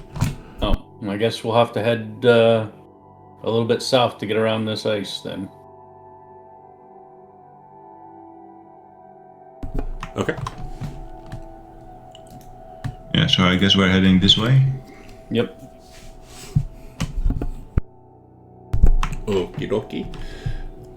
And as we are sailing, it's still pretty damn cold out. How is everyone reacting to this? Because some of you it doesn't bother you, but the others it's kind of nippy. I hate this. feeling a bit sleepy. Yeah, and Snack you're finds all of the clothing and blankets she can use to keep herself warm. I'm a fucking lizard, okay? I don't like this. I was gonna say. Are you gonna fall off the bench and lay on the ground? I'm like every time anybody interacts with me, I'm like shivering and my teeth are chattering. I don't like this.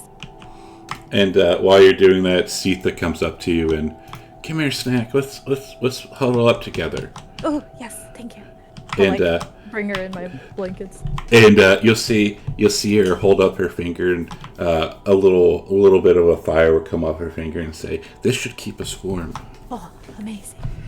Just be careful. Don't catch anything on fire. Don't tell Navala, because I don't want her to yell at me again. I won't. But as the day progresses, it still gets cold, and from directly above you is a rush of wind and the beating of large wings. You barely have enough time to glance up and realize that your ship is being attacked by a creature that looks like this. It better not be a dragon. I swear to fucking God. Jeez. And it opens its mouth, and let's do this.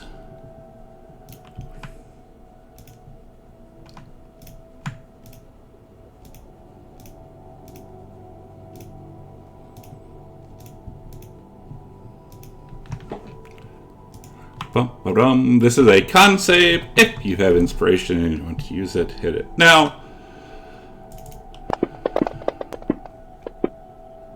Oops. Succeeded.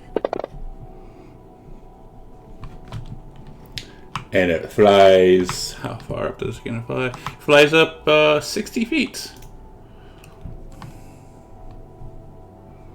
I didn't have enough time to press for both of my characters, but oh well. And then we'll do this. It's just like one damn thing. There it is.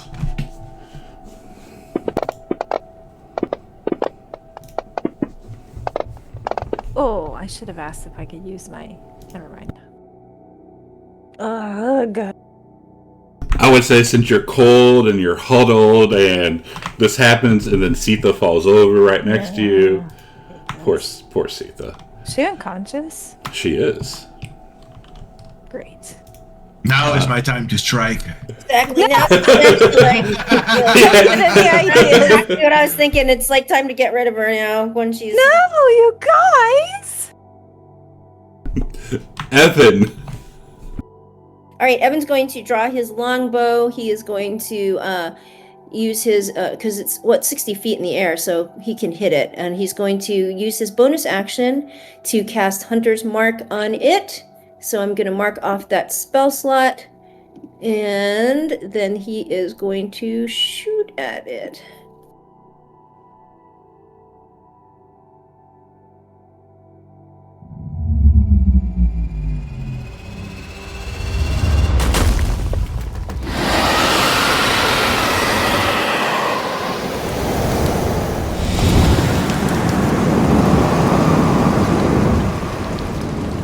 Nice roll.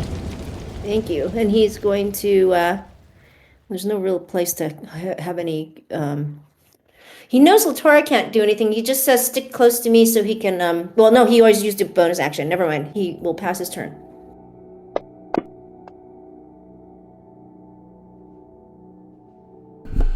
Okay. Wow. It actually. Okay.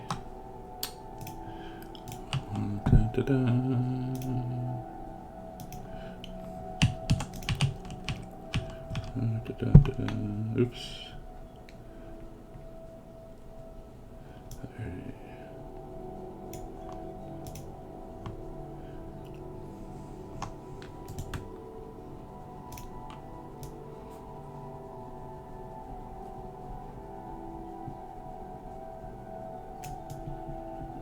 Just a baby dragon.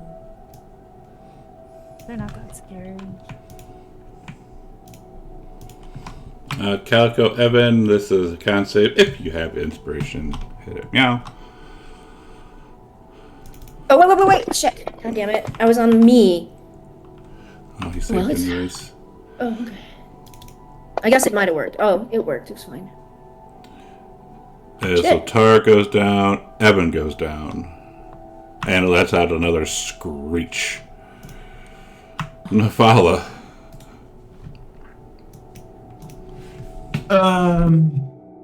Let's see.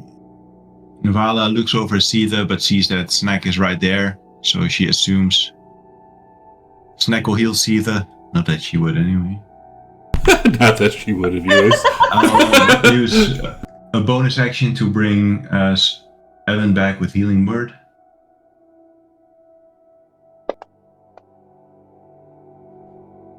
Off spell slot. And then... token isn't locked yet. There you go. I will...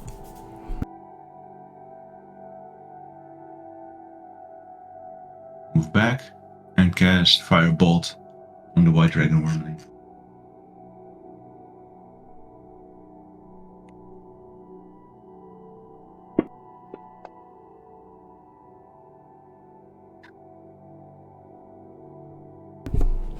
Lets out another cry.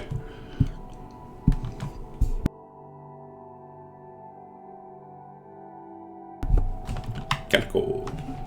So that's things 10 foot in the air. Correct. And over the water. Yeah.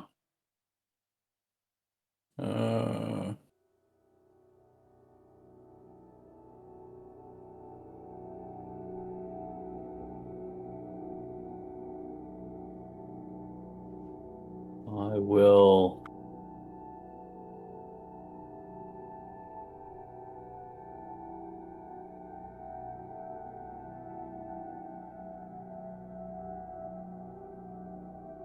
Try and cast command on it, and I will tell it to land on the ship if it fails.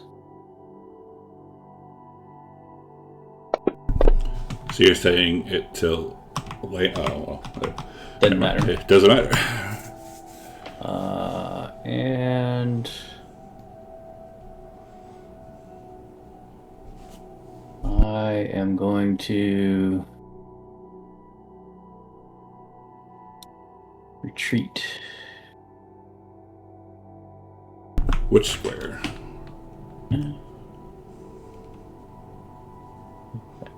That's where.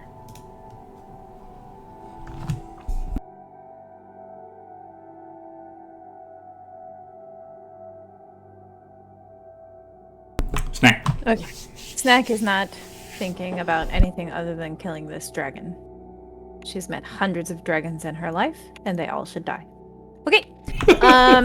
Interesting.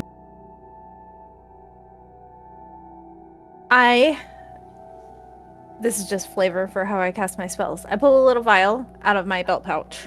Golden shower? Uncork it. Nope. I uncork it, and this putrid green smoke comes out of this vial, and it forms into like a smoky green arrow, and I launch it at the dragon as I cast Smelf's acid arrow. Nice. Hit. All right, so it takes some damage initially, and then when its turn starts, it takes 2d4. All once? Jesus. Boy, How'd you do that? it's true about you. This game hates me. Dice hate me! Well, that really will end my do. turn. Oh, I gotta mark off my spell slot. All right. And Laurel will put her hex on the white dragon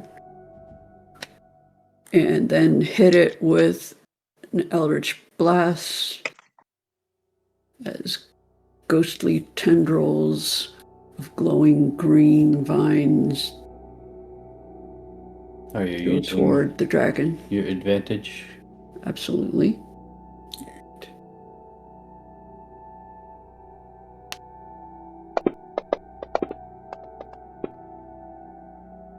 Blocked.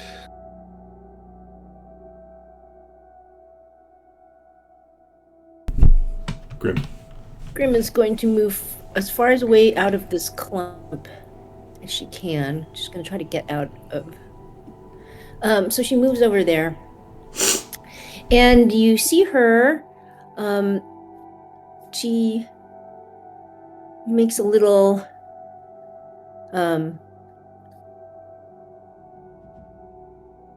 gesture with her hands, and you don't actually see what she does, but the dragon does. I'm going to do something here.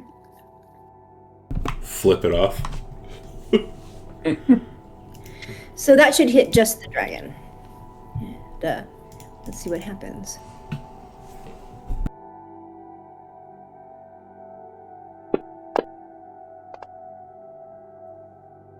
Great. It is incapacitated and charmed. Does that mean it falls into the ocean? Do you believe so? Give me a second. It does. I know, I'm just reading it.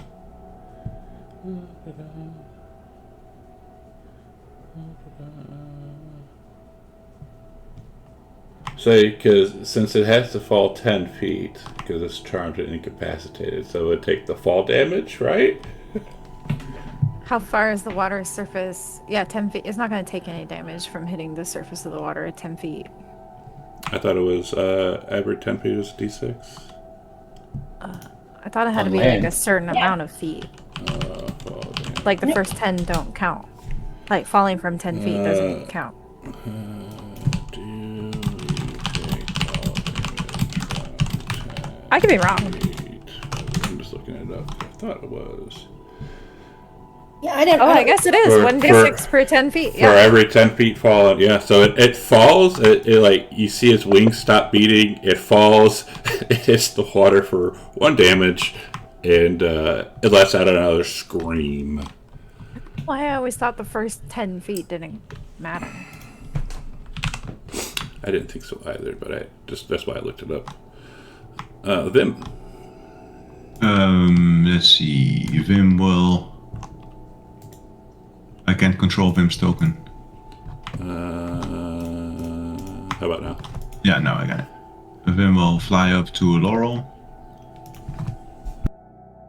and use his action to try and take a good berry from her if she allows it. She does. Right, because we didn't pass out good berries today because we didn't say so. Is that correct? Yes. She also didn't say she was making them either to be devil's advocate, but I'm assuming she does every day. But I please, for future, make sure you're saying you do that. And then move Yep. 5 feet. And up we there. weren't specifying a rest, by the way, either.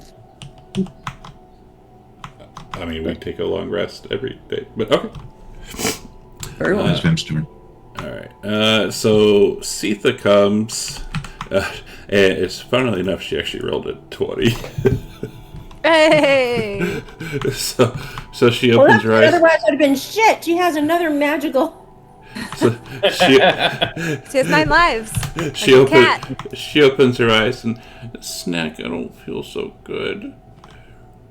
I don't even reply to her. I'm looking angrily at this dragon. And she doesn't move. Evan.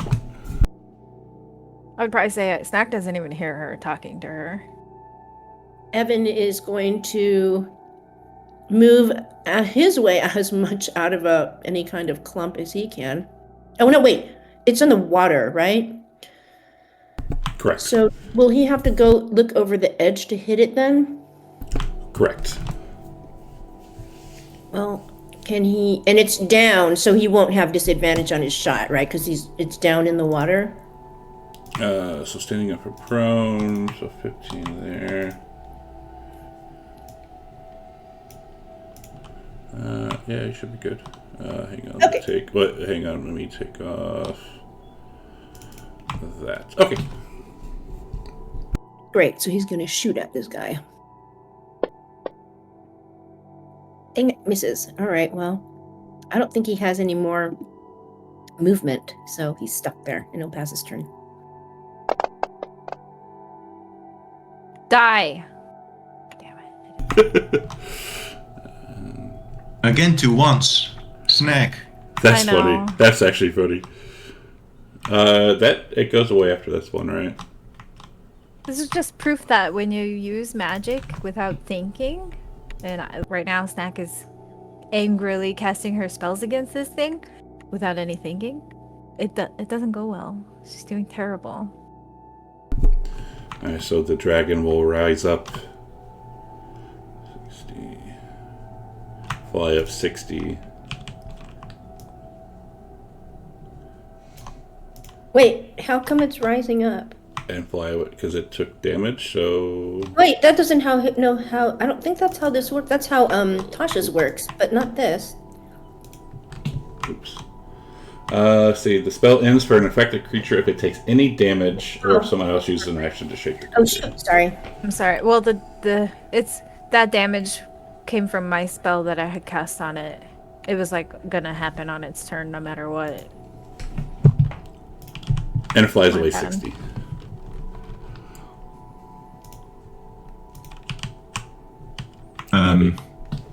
I will shout to Seetha. Seetha, heal yourself and hide downstairs.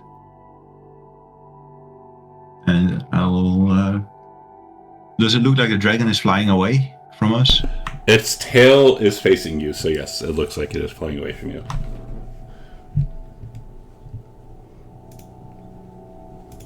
Let's see how far this thing can go.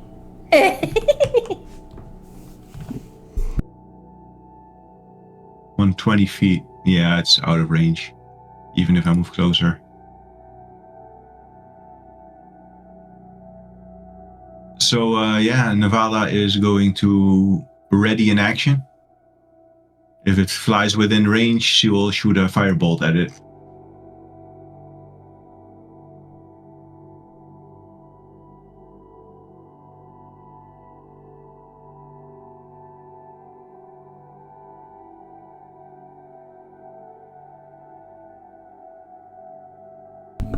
Firebolt like 120? 120? Yeah, but it's over 160 feet away. Oh. I think it's like 170 feet at the moment. Callie.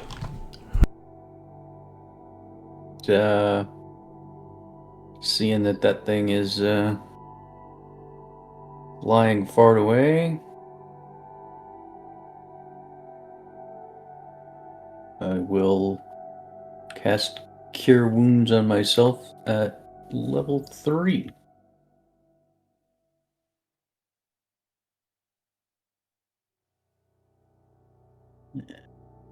To create a level 3.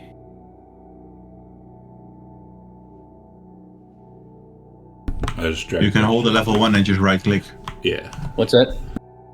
You can hold the level 1 dice and then right click to add more dice. Oh.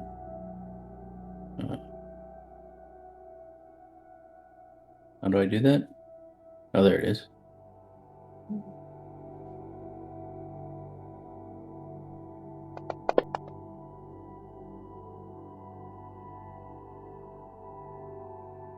And I will move farther out of the way.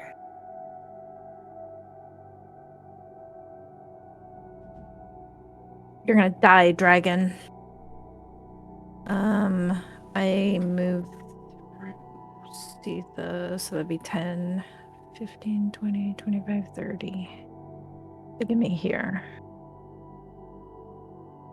And the range of Melf's acid arrow is 90 feet, for the record. It's saying I'm 75 feet from it, but it's 60 foot in the air. It's So. it's also 60 foot up in the air, so it's like 150, I think. Right, but if I'm going diagonally, True. what's the math on that? Anybody know the formula for? A squared plus We- b we squared equals always- c squared. We always just add them together, just the distance and the height, just add them together. Yeah, so what, 135? Okay. You just jump in the water and start swimming after it. I don't have any more movement. In the freezing cold water. Yeah, and then if I dash to get in the water, I can't cast a spell, so. Ugh! Well, Can't reach it, I guess. we learned that Snack hates dragons. Don't you know where she's from? Oh, I know. Dragons enslaved Oh, kobold. I know. I know. I'll ready the spell though, so that I can cast it if it comes back. Okay. Come get me, you stupid bastard! Meanwhile, Laurel's going to throw another Eldritch Blast at the dragon. What's the range on that? 120. Yep. It's 100 from her perspective. It's 140. Well, Is it? even It's 80 on the map. we just talked about this. We add up the Well, height she plus moved- distance. Well, She yeah, move up 20 then. even moving up, she would have missed, right? Yep. And she missed, so. Grim can't really do anything. She is not going to stay in a clump, though. She's going to. Why would she's why would I injured, do? So she's going to just like dash over towards where's the entrance to the hold, so she can take shelter if she needs to and shoot from there.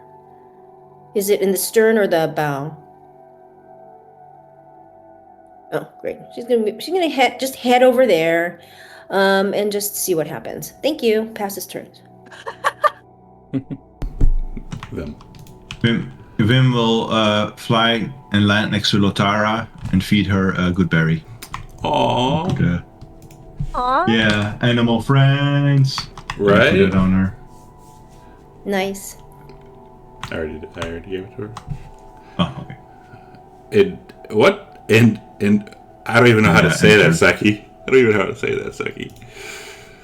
Sitha will stand up and use Cure Wounds on herself. And she can only move 30, so she'll move over here.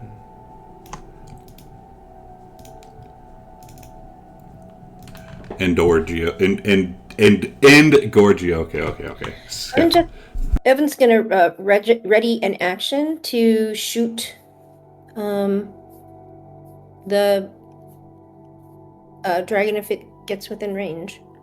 I think he is within range. He has a longbow, right? That's like 300 feet. Oh, yeah, maybe you're right. Yeah, it's a longbow, like real long. Oh yes. Well, it's 150 and it's at disadvantage for 600. So Well, he's 150. Yeah, he's still in range because it's at 120. well. He's like. It looks like it's running away. He almost doesn't want to antagonize it into coming back. So he's just gonna hang out and see what happens. So Do not being like Snack. Why are you hesitating, Evan? Shoot it! Like, I'm gonna let it go if it wants to leave. And it does fly away another 120 foot. Motherfucker. And that would be out of combat because no way you guys can hit it. I let my spell fly, even though it's not gonna hit anything. Sickly green arrow just. Sitha, why was a dragon attacking us? 'Cause that's what dragons do. But with that, I gotta pee, so let's take a 10-minute break because we're like 30 minutes past. Yep. All right. Pee break. All right, stream. We'll be back in like 10 minutes, so if you go away, please come back and we'll put on some music. I am Snack Cauldron Bubbler.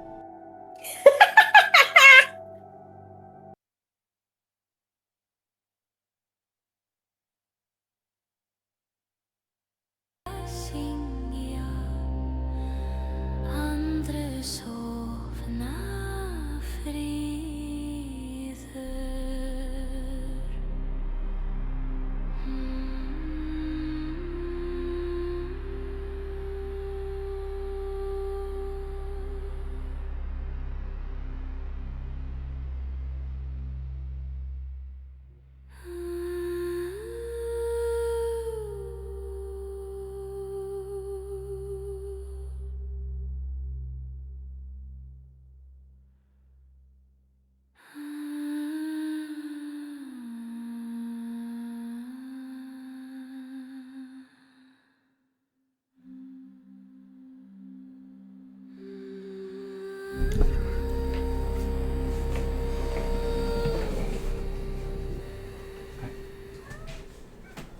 Food?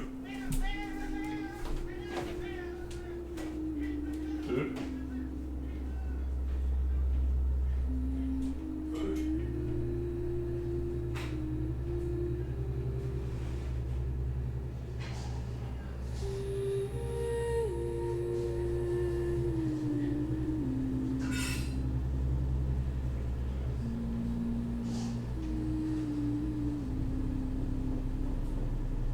Djubre vatten, stille drøm,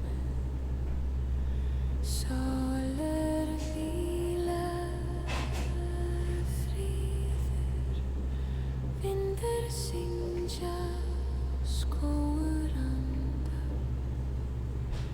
hjertet finner ro.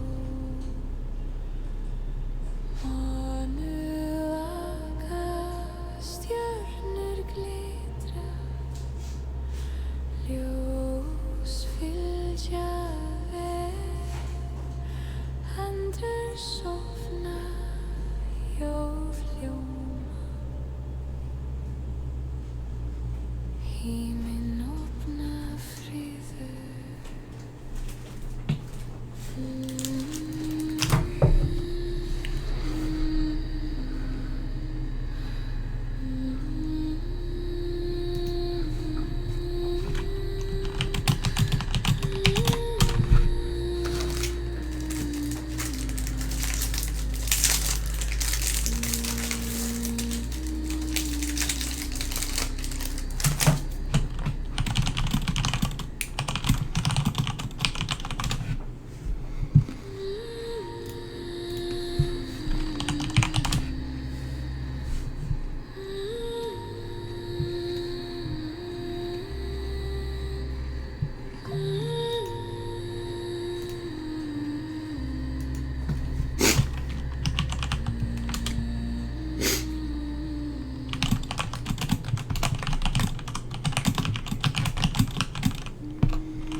Plus, you get to make a soundbite out of someone else other than yourself.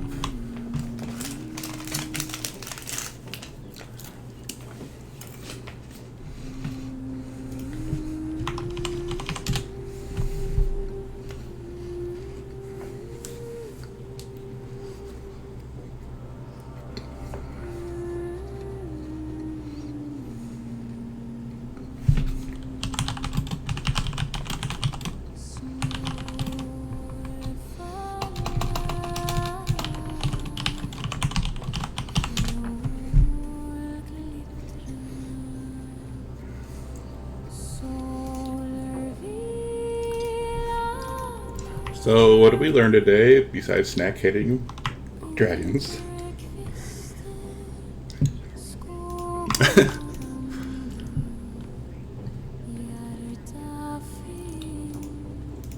mean, maybe he went to go get his mom.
Okay, we're back. I think, yeah, we're back. All right. Well, that was a fun encounter. No. So Sita will crawl over to Snack. Snack, why are there dragons here? I don't know. Where there's one, there's always more. I know. We gotta leave. That one seemed tiny. Yes. Yeah, it's probably going to fetch its mother. Let's get out of here before it does. And as you look around, you see that there are two of the crew that are currently down, and Sita crawls over to one of them and like will lay on, not lay on hands, but like yeah, I'm thinking WoW right now because I was talking to a guy, but no, she'll healing touch him. I'll do the other one with healing word. Oh, Captain, I think we should leave. We should get out of here. Yep. Continue onward. Okay. And you said you want to go that way and then up, I'm assuming? Yeah. Okay. We're trying to go around the ice. Okay. So that's anything for the evening. People are kind of like wanting to huddle up. Gorm will go up to Grim. Hey, Grim, you wanna keep each other warm tonight? Nope. I think you got some rest tonight. But Savage. but it's Well, we'll cast good berries. nice. But it's cold. We gotta keep each other warm. Yeah. This is. Why don't you try Navala? She kind of laughed. Okay. And he'll walk over to Noah. Hey, Grim said that we should keep each other warm tonight. Forget about it, Gorm. I already have company to keep me warm. Why don't you try Lotara? The woman? That woman can't keep you warm. Oh, a lot better than you can. You need a big man.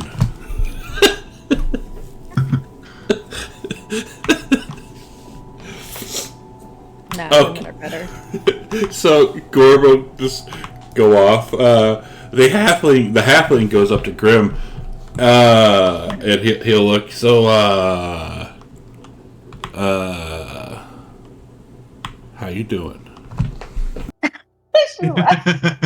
I don't know.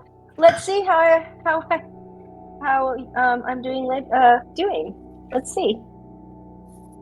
All depends on you. Would you like company to keep warm? It's awfully cold. It is awfully cold. And so yeah.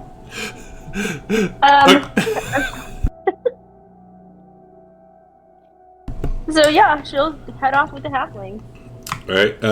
Lotar. Well, before we do that, Lotara goes up to Evan and very weakly and looks up at him, and then looks at Laurel and will sit and press the button, looking at Laurel. Looking at Laurel? Yeah, because she made food. Oh. Do you want a good berry, Latara? Ruff.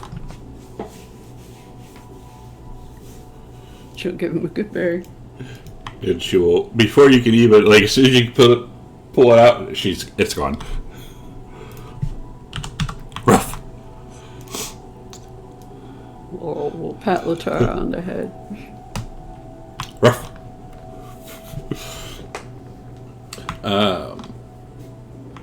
So, one of the Rolf will come up to Snack. So, Snack, what do you know about dragons? Because we haven't.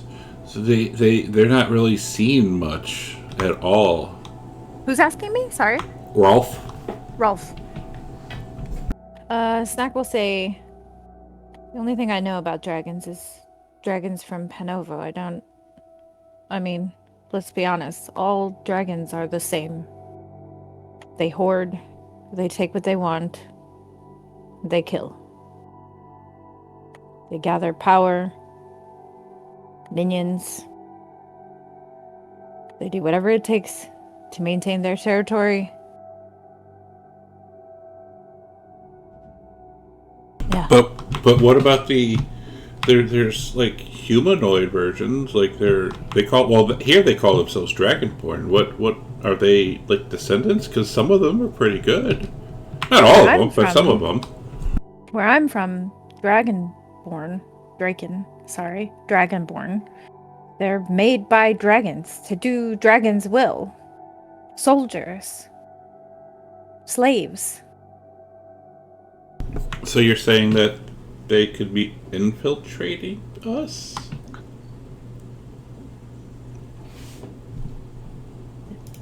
I mean, are dragons in Grimnir a normal sight? No, they're like that's the first one any of us have ever seen. And you said that was just a baby. Like how do we even defend ourselves against something like that? What even made it attack? You find armies, you find the dragons, you eradicate them. That's the only way you'll ever get rid of them. And you see, you notice that a bunch of the crew are sitting there, like hanging on to every word you're saying and kind of nodding. But but what caused it to attack us? We're just a regular ship. Dragons are here in Grimnir. They're here because they want something. There's something here in Grimnir that they want for power. They want for usefulness, hoarding.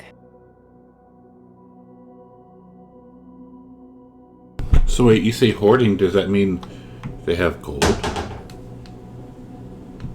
I have met so many dragons in my life, known so many dragons. They hoard all kinds. There's dragons that hoard food. There's dragons that hoard money. Yes, there's dragons that hoard magic items. There's dragons that hoard people. The hordes may be different, but all dragons are the same. All dragons are the same. All dragons are the same. We should go chase after it then and kill it and get us money, loot. All dragons are the same. Death to dragons. Death to dragons. They start chanting. And one of them will whisper to Rolf, and oh, he makes a good point, but you kind of look like a miniature version. Yeah, my people are the product of dragons. Slaves. Where I come from, that's the history of kobolds. The dragon slaves. Slaves? Like... We clean their claws, we maintain their nests, we hatch their eggs. So, kind of like thralls? That's not so bad. I just stare blankly at them. But see, like, if you're a thrall, then you get taken care of, and then afterwards you get, after a certain amount of years, you get set free, you get a chance to make some money. No. The only kobolds who ever get set free, there aren't many. You were set free, were you not? Yes. After much pain and sacrifice, I earned my freedom, yes. Jarl Snack. That is why you are the Jarl. Jarl Snack. Jarl Snack. Death to dragons. You what? I love this. Nice. So, we will help you kill any dragons we come across, no matter what. Yes. Money. Glory and riches. And meat. Take their hoard for yourself. Yes. Jarl Snack. Jarl Snack. Like, it just goes out, like, just our echoes off the water into the, like, to the side, to the sea. Jarl Snack. Alright, let's jump over to Grim and Nabal. You said you're going with Halford, I'm assuming? Yeah. Alright, I need a performance from both of you, please.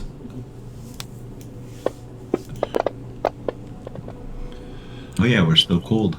You are.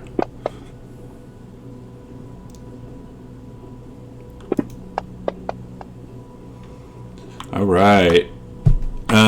So Nabala, Halford doesn't seem, over enthused with your performance, but Grim and the halfling whose name is Rickon. Rickon rolled a 19. And Grim Nice. also rolled a 19. Ooh, she found her sex mate. At least for tonight. They're keeping each other really warm. So after the chants of Jarl Snack die away, I'm not going to get into it, but that's what you hear things for a while. Anyways, moving on. Anything for the rest of the evening from anyone? 3, 2, 1. Okay, long rests. All right, Evan, I need a D20 from you, please, because we keep forgetting that. Oh yeah, we keep on forgetting.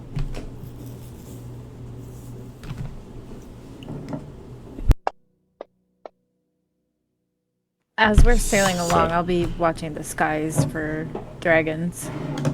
Do you want any more for the other day? No, because I keep forgetting about it. But I do need a con save from everyone because the cold is still here. Cold never bothered us anyway. Except for Snack. Bothers Snack. So I have a question. Prestidigitation allows me to keep my clothes heated.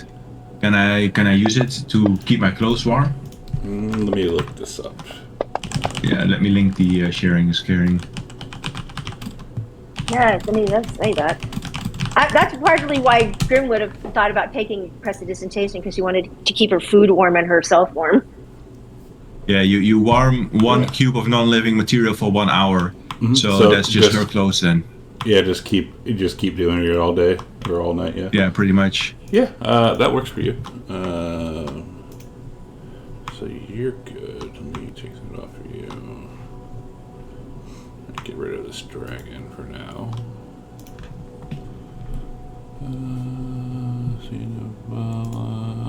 That's gone. See, that is a field. So Calico gains another one. Damn. What was that for from Evan? Oh, that's for that one. So it's just Calico. Poor Calico. Grim has her heavy woolen, heavy fisher's woolen sweater on, which is what she was wearing when she woke up in the cave.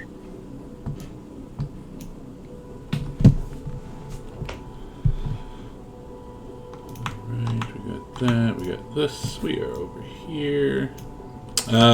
So this ice shelf is still here, so it would take a couple more days. Actually, it's going to take to get over here. If we want to just kind of fast forward it, we can, unless there's something pressing that people want to do. We'll do one more con save, and then go from there.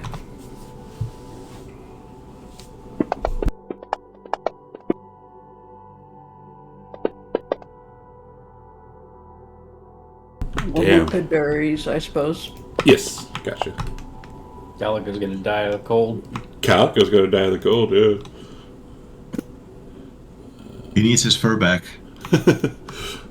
So Laurel gets one.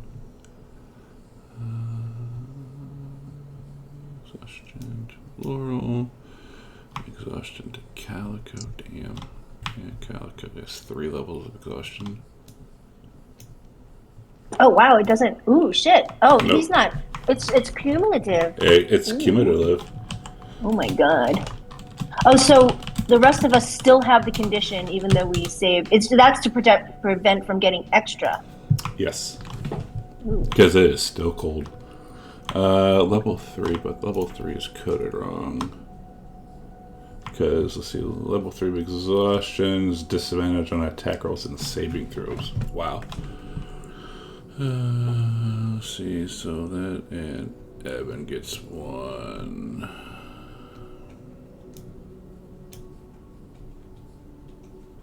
Dang, and his speed is halved, too. Yeah. We need to get cold clothes. You need to get cold by the As gear possible. correctly. Alright. Yeah, I like this. So finally, you kind of turn the corner and you see a nice landing zone around yonder.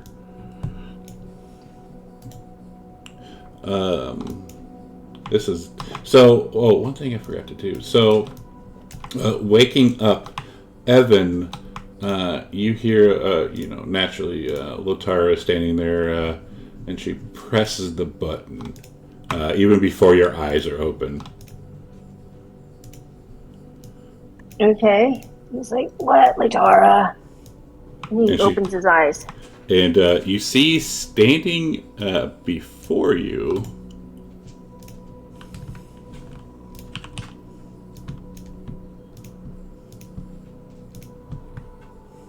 Whoa. He's grown. He goes, holy shit, Latara, what did you eat now? And she presses the button and lets out like a deep growl. And even though with that little, snack voice. Wow. No kidding. Did he...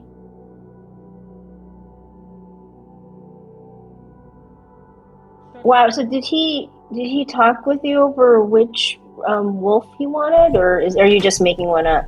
What do you mean? Which wolf? Because doesn't he get a choice between the forest wolf? Oh no, he already did that. Mm-hmm. This is just it growing up. Yep. Wow. That's just her growing up. Oh, okay. Oh, right. That's what doesn't happen until 11th level. Okay, thank God. Hopefully I won't be playing him at 11th level. So he's going to go... Wow. He is going to at least feed her let's see, he has one... I think he has one... Yep, he has one ration left, so he's going to at least give her that. And she eats it in, like, half a bite. Yeah. I was like, oh, we're going to have to figure out a way to feed you. And don't get any ideas, Latara. You see her eyes kind of go big. No, he's like, we need everybody on this ship. But we're getting close to land and you'll be able to hunt. But you look old enough, you look big enough to ride. You mind if I give it a try? And she looks around in the corridor. Ruff. He gets on her. And she kind of wobbles. But he can ride her? Yeah. That's awesome. He laughs and gives her a big hug and... Alright, Latara. I'm gonna find you some food. And Ruff. I can't do a deep. But yeah, she comes up on deck, and when Latara first comes up on deck, the crew's here, and they all take a knee. Levin walks up with her. He goes, "Oh, get up! He's just a wolf. He just grew a little bit. He eats a lot." And they still have they're still taking a knee with their heads bowed. He just rolls his eyes and says, "Does any of you have any food you can feed her?" And Lotara lets out like a bark, and they rise, and well, we just got this fish last night. She can have it, and we'll gingerly move it, and set it in front of her before backing off really quick. Right. And she eats it.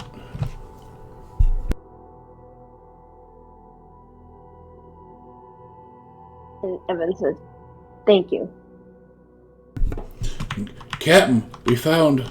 It'll say, Captain, Jarl Snack. We found land, and we found a place to land.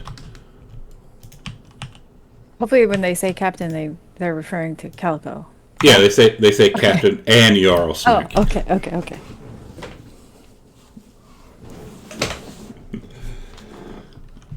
Captain?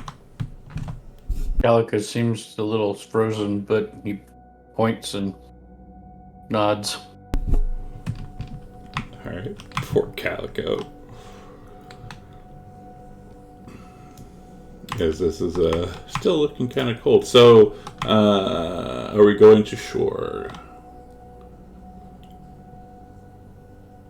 Grim says it's a good idea. If you want to build a fire or something to try to warm Calico up, I mean, because we obviously can't build one on the ship. I can make a fire. I'm good at making fires. Oh, and she goes, Sita, not on the ship, though. Okay. Why don't you show me when we get on land? But we have to make sure it's safe first. Do I get to go?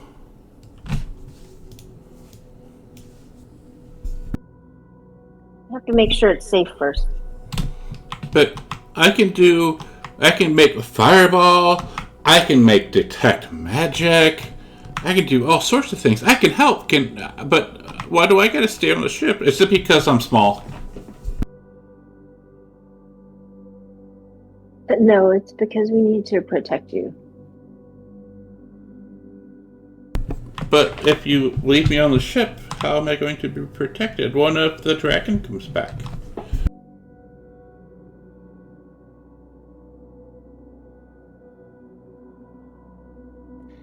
We'll see the dragon if it comes back, but you have the crew here and you have Gorm. They take good care of you when we're gone. Okay. Sad, but okay. No fires. Alright. So going to land, your crew makes short work of preparing a simple camp and pulls the ship ashore. Hills loom to the north, carpeted by a thick evergreen forest, all of it covered in snow and ice. The crunching of snow beneath your boots sounds louder than it should. In the distance, you hear the din of tumbling waterfalls. Likely further upstream from the river's mouth, you see emerging from the hilly forest.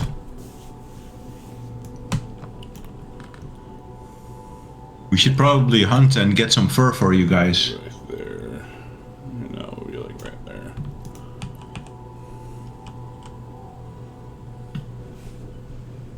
Should we... Wait, what are we hunting? What are we looking for? Deer, boar, anything that you can wear. Oh, you want to get fur for the non-warm ones. Got you. Pretty much, yes.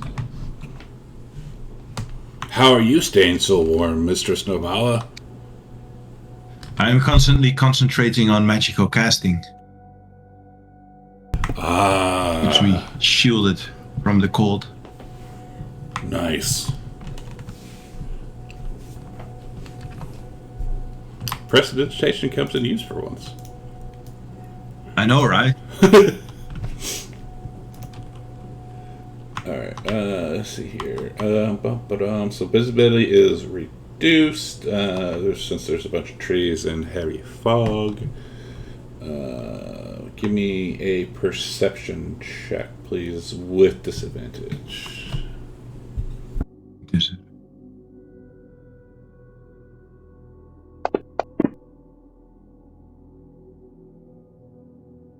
And that is whomever, yeah, anyone can roll.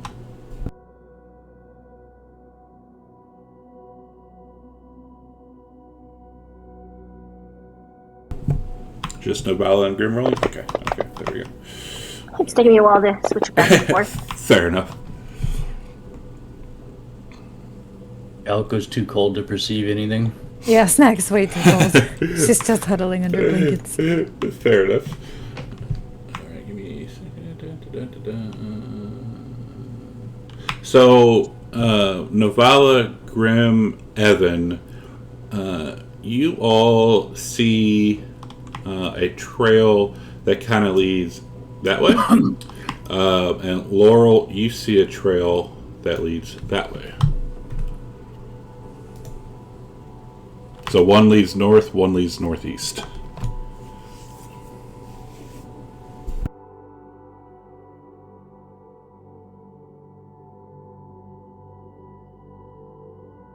Can we send out Evan- Vim to scout both directions Yeah, and come back? Evan's gonna If- Evan's gonna also look at both trails once they point them out to him and see if he sees any kind of deer tracks or animal tracks of something he could hunt for the fur. Maybe Lotara can sniff. Oh yeah. Before everybody goes out, Calico will stiffly stand to his feet and say, "Gather around for a moment." And I will cast Pass Without a Trace on everybody. Ooh. Fancy. Nice. To help us hunt. Let's see, I'm gonna highlight everybody. Should we wait on that until we decide which direction to go? I think it lasts like an hour. Hold on a minute, let me look at it.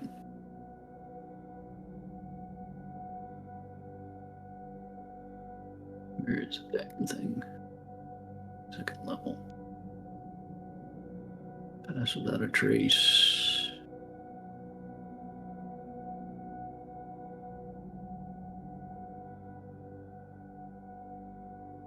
Lasts an hour.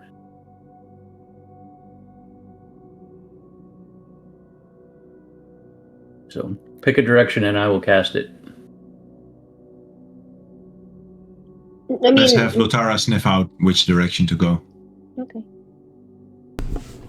And you're wanting her to sniff out both trails and do what exactly?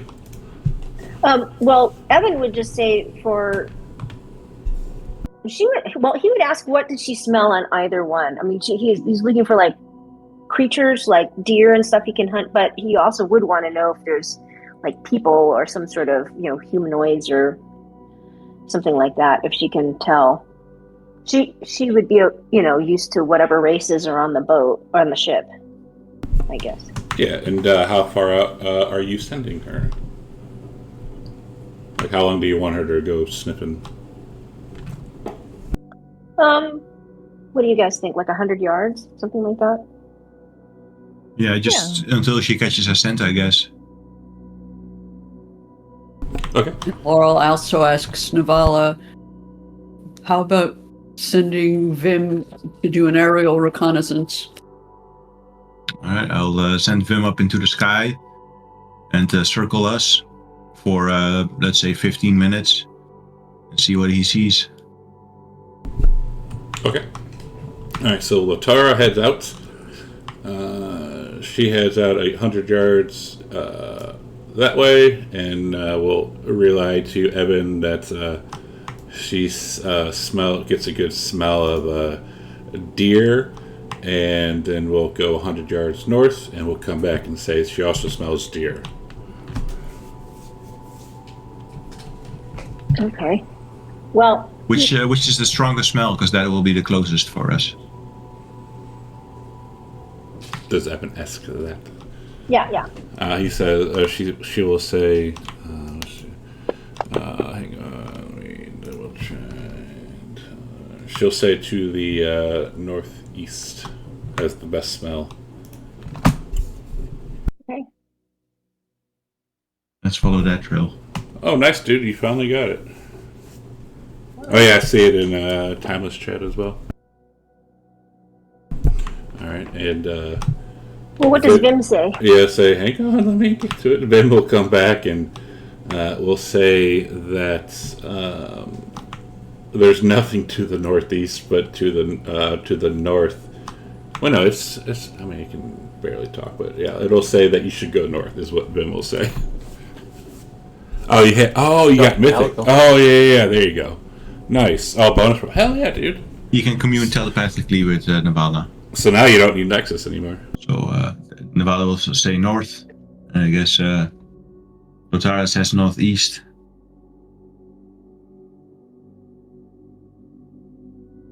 So northeast. What is it about north that Vim wants to go to? Is it? Because it sounds like the deer are to the northeast. Yeah, let's just go northeast. Okay. So Evan's gonna, I guess, use survival and see if he can track a deer or anything animal. Okay.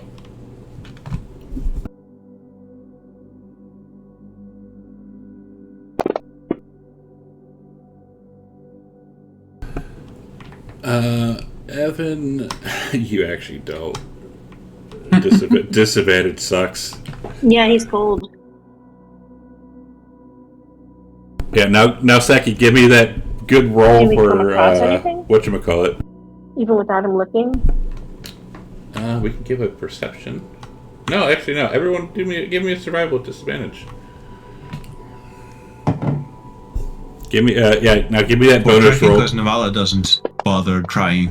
Yeah, if you're trying to find tracks for deer, roll survival. If not, if you don't care, you don't have to. You can disregard mine. Navala is like, I have no idea how to survive in the wild. He's like a complete amateur at this.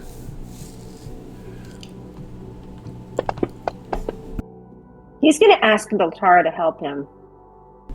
Then. Can he right. try that again with her helping him? She can roll it. Let's see here.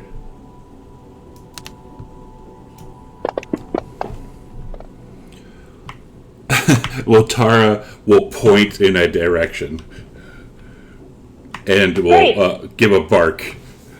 Food. All right. So he's gonna. Hell yeah! We'll be done here in like 25 minutes. Okay, heading out in that direction. As you're starting to head off, Lotara gives a bark and will take off running through the snow. Okay. Evan runs after her. Yeah, she'll run out of sight, and you all will hear a stag cry out, and then a bark, like a deep growl bark, and then the stag cry stops abruptly. Oh, awesome. So Evan would run up there. She has passed. Lotara has passed without a trace, right? Yep. So you can't follow her footprints. That's funny. But you can follow. I say you could probably follow the direction. About 10 minutes later, you come upon Novala has the head of a 8-point buck, and she is eating the head and trying to get into the brains. Great. He will start. He'll let her have that and hope that she stays, occupied like a Kong toy with peanut butter in the middle, because she's just trying to get to the brains. Mm-hmm. And then he'll go ahead and, start trying to skin it and, get the meat for us. Okay.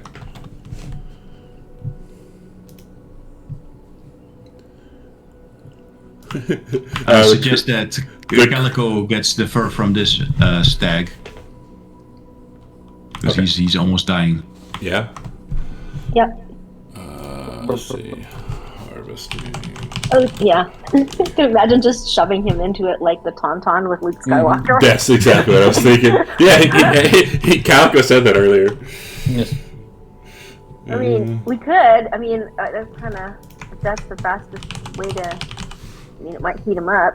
He'll be covered with goo. Evan will suggest it, but, It doesn't matter. Might get rid of one sack, yeah. Might. Well, why? Give it a try. Cuts open the guts. You want to?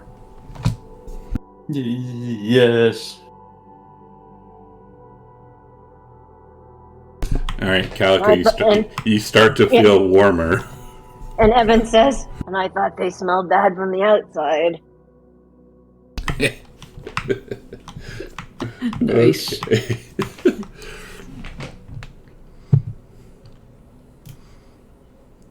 All right. Do we want to just, stay here and camp for the evening, or what do we want to do? It's kind of like midday now. So this thing is now keeping me warm, so I don't have to worry about freezing to death anymore? It is keeping you warm. If you stay in it for, I don't know how long you plan on staying in it, but you would probably lose 1 level, yes. All right. We should probably just chop it up into a nice warm coat for you. You've made clothes before. Well, I'm staying in it now. It's warm. Yeah, we'll let him at least for the body heat to dissipate to warm him up. Then when it, loses that aspect to it, then we can, Well, I think we need more, right? We need more deer, But more it's time to stags. but isn't it time? Didn't you say it was time to camp or not? It's mid-afternoon. We still have time. Yeah, well, if we can find more, if Latara can find more, I think Evan's all for it. And you see, you hear, as you're talking about it, you hear crunch, crunch, crunch, crunch, crunch from the bones. Because all of you need clothes, right? All of you need warm clothes. So we need at least 1, 2, 5 stags. Navala can keep herself warm. Yep. So maybe even a few days hunting. Yeah, just try to stay stealthy so we don't get noticed. Yeah, and I'll say Vim is not much use here. He can see beyond the trees when he flies up. But he can hunt small birds. Yeah, maybe he can help, find the deer too. And as you're hearing crunching, as you're talking about this, you hear the crunching stop. And if you look, Latara is like staring out into the forest, something beyond what you can even see. What is it, Latara? Evan says. Food. And she presses the button, and it echoes throughout the whole damn forest. Oh, Latara, don't press the button. Just go, get food. And she takes off like bat out of hell. He goes running after her.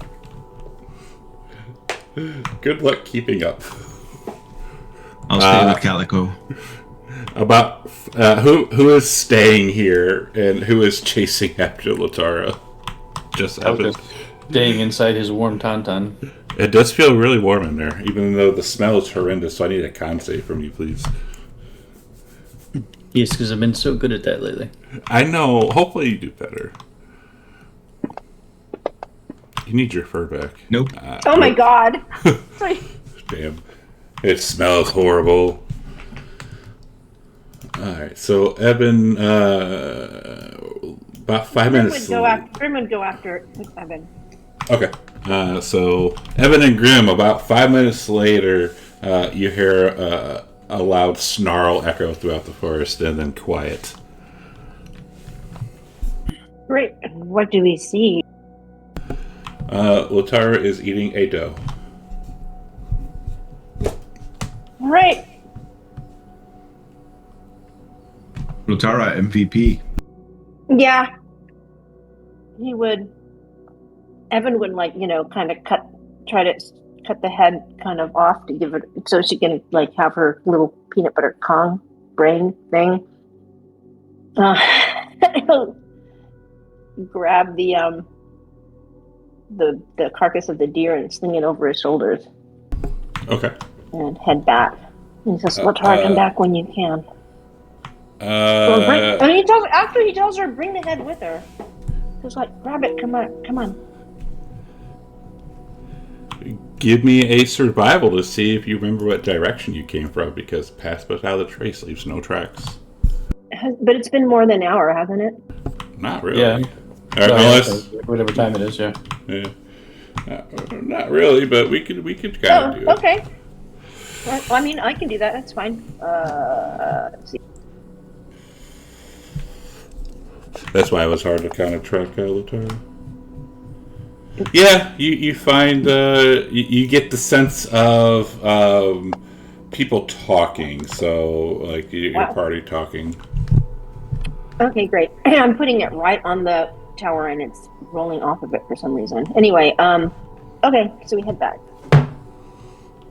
And she's dragging the head with her. You hear Calico retching the hairball up. So Evan's gonna get going on getting the meat on the dough then.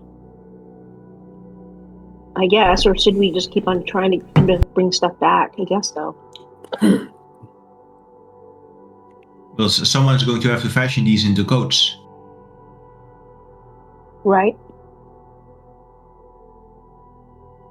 Does Snack climb into the dough? No. Sorry. I didn't think it'd be funny. Calico's happy, warm in his, but he's hacking up hairballs. Alright, so Evan, let's see how well you can harvest this dough. Give me a survival. It will be... Yeah, just give me a survival. In the tower? Yes. Okay, I'm trying.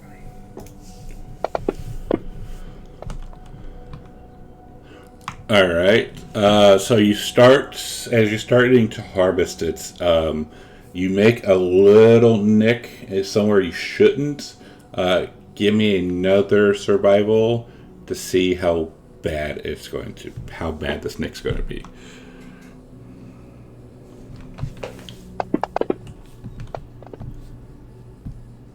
Ooh, so you would ruin half of the meat as you cut into the sack, I guess you could say.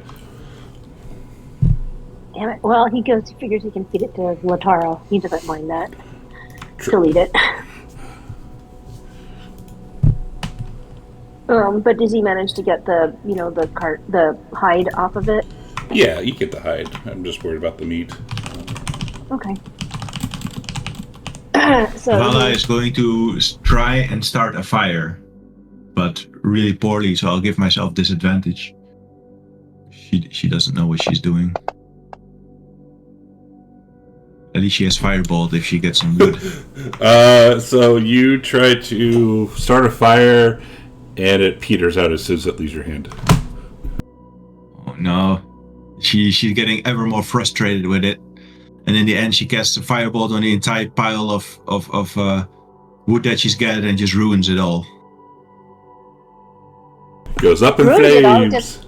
doesn't it just like burn? Yeah, so because it's Well, I cold. imagine it has some impact to it as well. Like Yeah. it So snaps them and it spreads them. yeah, so you hit it. You hit this pile of wood that you gathered, and I'd say 7 pieces of wood just go flying, on fire, go flying before they land in the snow and peter out, and then the other remaining is burning very fastly. So maybe collect more wood and dump it on might help. Yeah, I mean, Yeah, Grim I'll would try go that. grab the wood that flew off and start putting it on there, and she'll explain how to make a little teepee and make sure there's oxygen under that.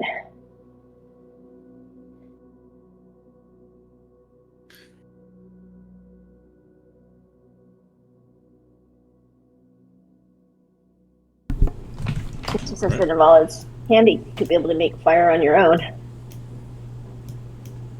Yes, it's proven useful, but it's not too good for starting a fire.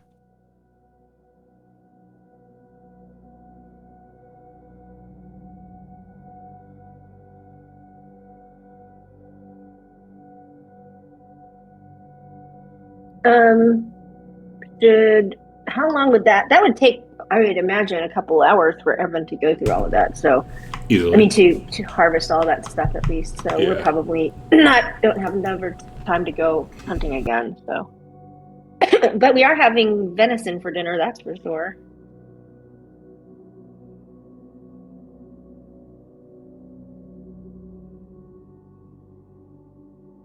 Yum. Good old venison is amazing. Is my tauntaun still warm? Not anymore. Not after these hours. All right.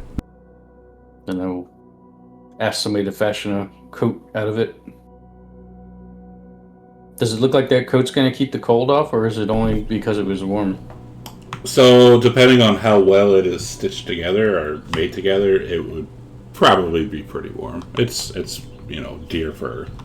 Bear fur would be way better, but deer's not bad. All right.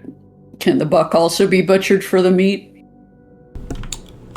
Yes. It's going to smell like calico. It's going to smell like calico, and I would need some more survival rolls from whoever's trying to butcher it.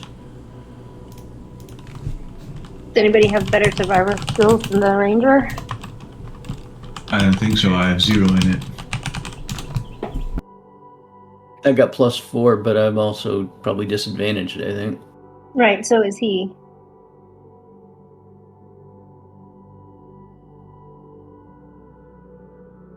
Well, Navala isn't, but I give myself disadvantage because she doesn't know how to do this, and it's kind of against her nature.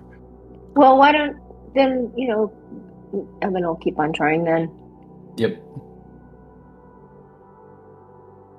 Can I help him to undo the disadvantage? You have disadvantage on it too, right? Yep. Yeah. Evan can ask Latara. I don't know. Lotar doesn't know how to butcher. Yeah. Well, she just knows how to Navala eat. can help him.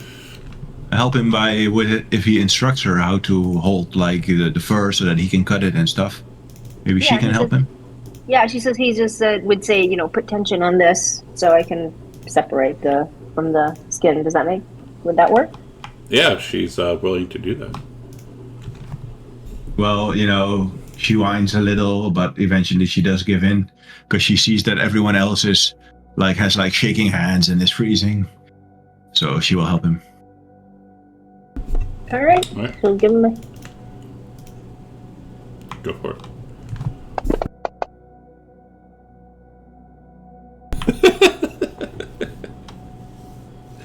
Still low. So Evan, what's your modifier? for survival, it's a +4. You rolled a 5. Navala is more hindrance than help.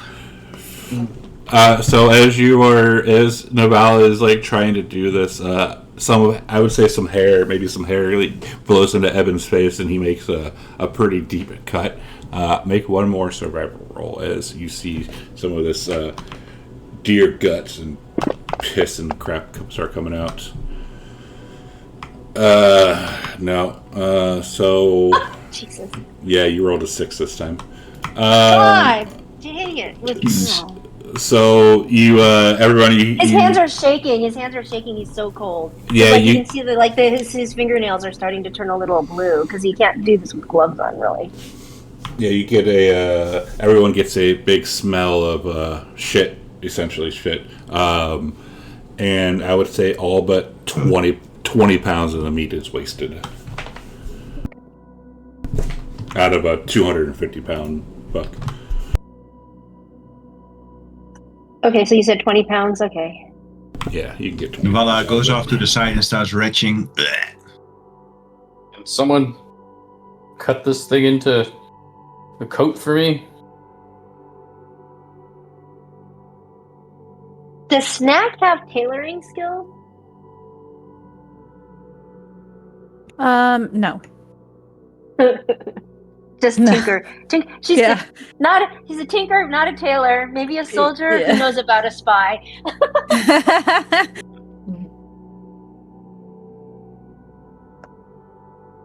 I think the only one we've seen make any clothes is Calico. He once made that sweater. And Hulda. And Hulda. So. Oh, Who was the one? we already forgot. Man, about if we had Hulda. Hulda, she would have solved all these problems instantly. Yeah, it's already been a month. We already forgot about her. So what's it take to make the clothes? Is it survival or? What skill roll do you think would be useful for this? Sleight Maybe of hand, maybe? Sleight of hand. I mean, at this point, Grim would try it stitching. because Calico's half frozen, though. He's like so. Well, I was gonna ask Laurel to do it because she's got pretty good sleight of hand. Oh.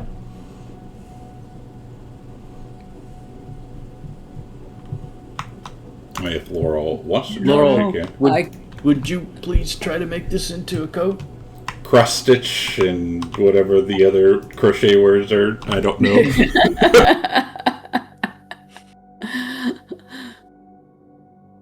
No, this is straight sewing. I'll try it. So, you said with disadvantage or not disadvantage? Let's see, she is exhausted, so it should, yeah, because it is kind of cold for her. So now, fuck it, high or low? Let's do it like this, high or low? Hi. Well, Laurel, high or low?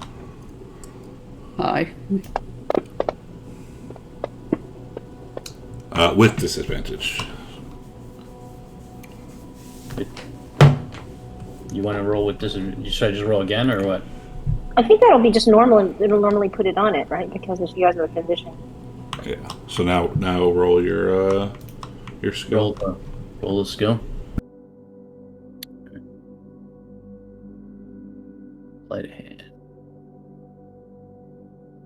This may be our party's biggest challenge.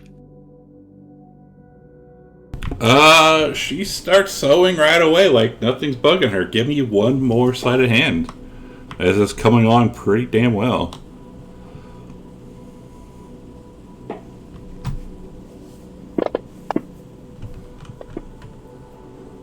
Alright, so I would say at the very end, it is sufficient. It's not going to win any fashion awards, but it is sufficient enough to make a nice fur cloak or coat. Calico, put it on. Here you go. Thank you. Do I feel protected from the cold finally? You feel a little warmer, absolutely. You feel your body heat rising. Oh, good. Well, Grim is staying close to the fire.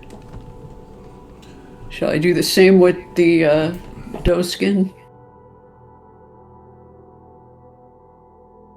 Do we get Yeah, the feeling that if we we're wait, eating. or no, we probably won't get better by sleeping, sitting next to the fire or I didn't. anything, Well, Okay. yeah, we didn't have a fire before, but I didn't get better from sleeping. But or sitting next to the fire? I don't think we had a fire last time. So it's warm. It's not warm. Let's say it's not making you freeze right now, but the weather could always change. So I guess we should probably try it. I'm guessing. Yeah, we spent all day hunting and making these coats. All right. So Laurel will try to make the doe skin into a coat then. Okay. So who has? So Novala's good.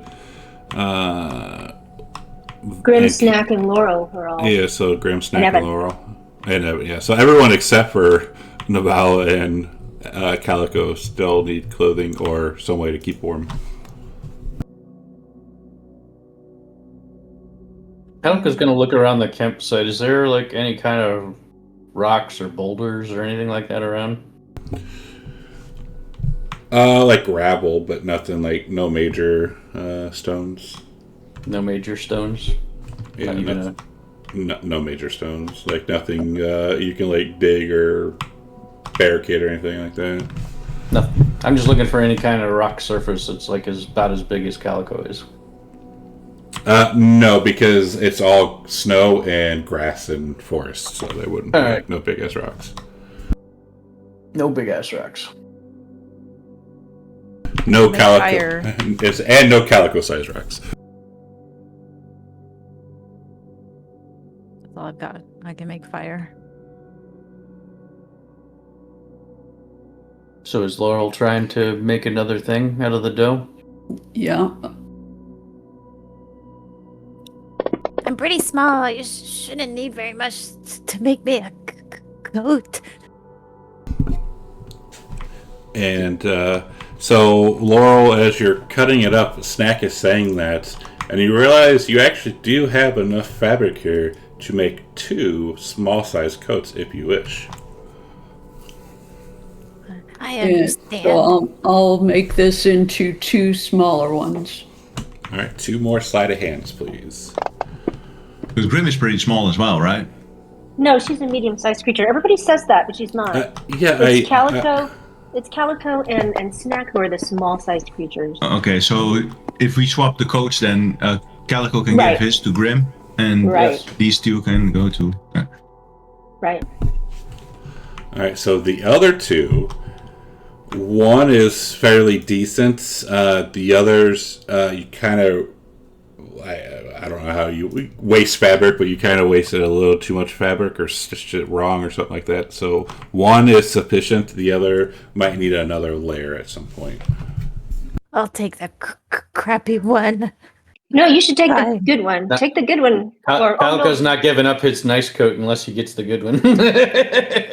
That's Of fine. course. If Yeah, I'm I mean- offered the good one, I'll give it to Calico. Not to take the good one. I'll take the crappy one. I'm fine with that. Calico's too cold. Yeah. Alright, I'll give the coat to Laurel because He's a she cat. did it. I'm a lizard. I think we both like warmth as much as the other. Yeah. So Laurel gets my coat. I'll take the good coat, the small good coat then. And Snack gets the crappy coat. Yep. Okay. Let me make a note. She here. won't I'll- die. I'll She'll get just go into the- hibernation. So that's just Original one. Grim and to Evan. Grim. Yeah, Grim and Evan. We don't have anything for them though. Where's that? Well, it's not halfway freezing when I right need now, him? hopefully, so maybe they can recover a little bit at least. But the weather can change. The weather can change when you're up north. So people who live up north, you know very well how the weather can change. Too bad you guys don't know a druid who can control the weather. Ooh, maybe. And there's a lake effect. Oh boy. I don't see any lake around here. Like Michigan? I suggest that we make a long rest by the campfire and start heading towards Rockpike tomorrow. All right. And maybe hunt on Yes. the way for the final two coats. Who doesn't have a coat still? Grim and Evan. Grim and Evan. Yeah. No, I gave the original one to Grim. Oh, so Laurel and Evan then? Oh, so Laurel and Evan. Okay. What? No, Laurel, you should keep this. You're the one that needs to be you have to be in good shape so you can make more. Yeah, go ahead and Uh, keep it. All right. Well, thanks. Grim, if you wanna huddle up, we could stay warm together. Okay. I'll try and embrace her a little and do the where you rub somebody's arms, trying to keep them warm. So I'm doing my best to help Grim stay warm by the campfire.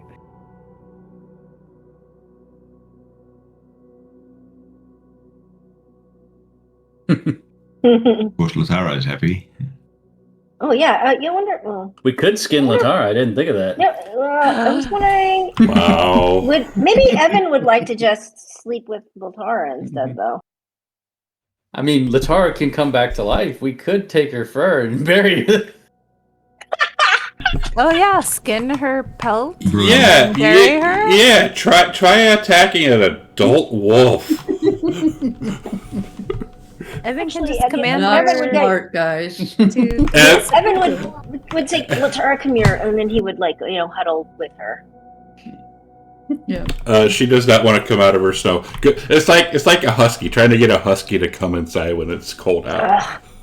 If somebody here knew how to spin wool, you could just collect her her fur shavings, spin Shave it her. into wool, and then knit a coat. Hilda could have done it. Yeah, probably. Poor It takes a Hulda. long time. It does take a long time. Poor Hulda. Yeah, so I'm sure she's fine in whatever afterlife she made it to. All right, so we are bedding down for the evening. Yep. Yep. All right. More good berries. So Navala, Devil's Advocate here. You have to cast that every hour, don't you? Yeah.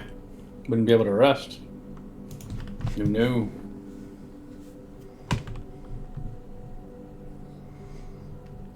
So do you Well, she be forego? warm most of the day. So, but I'm talking about when you go to sleep. Yeah, I have to huddle by the fire. All right. All right. So we'll end here in a second, but I need something. So Laurel, Calico are good. Maybe The reply Snack. came from Evan. Oops. Sorry, everybody.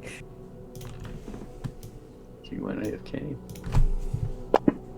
Oh, computer.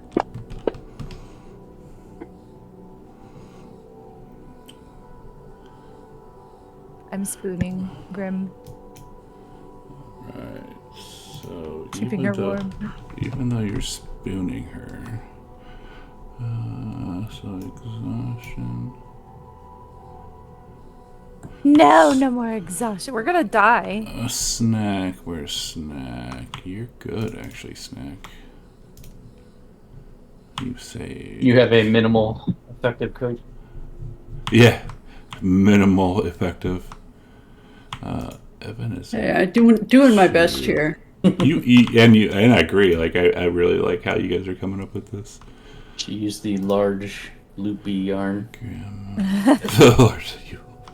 It's got holes in it. My son loves that. They make yarn with like loops in it for finger crochet, finger knitting. My son loves it. So and as y'all start to wake up, some of you have more exhaustion, some of you have lost it, but the ground trembles violently as if the world has been grasped and shaken terribly. And that's where we'll start next week. No! Us. We have to be careful with this exhaustion.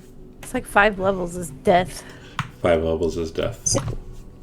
That was 6, but Maybe that's what it is. Maybe I think it's the 6. 5 Yeah, knocks you out and the 6. 6 kills you. yeah. Yeah, we need to get those final pelts as soon as possible. Yeah. I'm telling you, we could just get them from Lotara. Oh yeah, at level 5 your speed is reduced to 0. Wow. You say you could get them from Lotara, but I don't think she's going to willingly sacrifice. Plus, plus, what's to say that sure you skin her, but she comes back alive the next day and her fur is right back on, and then she's going to be out for vengeance. It's okay. We need to kill her at least 3 times. I'd say she probably warmer as a living body with fur True. next to you. Because I would command her to do this all he wants, but she is looking out for herself. She's not stupid. Yeah. Question. We're just gonna have to spend another day hunting. Because dogs are selfish. Calico knows this. Gorgia, what's that first condition on me that doesn't have any definition? Do you know what that is? Yeah, level 1 is disadvantage on ability checks. So that's what that is, and then the second one that says exhaustion 2 is this. It's not okay. You have to put each level on individually. Yeah, so level 2 is your speed. Never mind. Yeah, level 2 your speed is halved. Level 3 you get disadvantage on attack rolls and saving throws. Okay. Level 4 your hit point maximum is halved. And then level 5, your speed is reduced to 0. Imagine Calico, the fastest cat in the world with 0 speed. Frozen. Yeah, it's weird because on Grim, that first condition doesn't have the definition of a first level exhaustion like it does on Evan. So that's the only reason why I asked. I didn't know On what it the was. combat tracker. She has Yeah, like on an the combat tracker, extra that's what I'm looking effect. at. I have them open. That's So that's doing why I nothing. asked. Yeah, exhaustion 1. Grim is condition. Yeah, Grim, just roll a ability check. Let's make sure. I'm pretty sure it should do it. If not, I'll just fix it really quick. I'll show you it. Hang on, I'm taking a screenshot. I see it. Yeah, see it went through. Okay. Yeah, you This got your whatchamacallits back, your trimmers. She just has one effect on. I sent you a screenshot in Gorgia here in the chat. Yeah. She has like one effect that's doing nothing.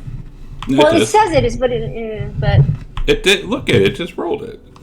yeah, it rolled it. It just doesn't have It just doesn't have a description. Okay. of Oh my exhaustion one. word! Hang on a second. Then exhaustion. What? There. It's not a big deal. It works.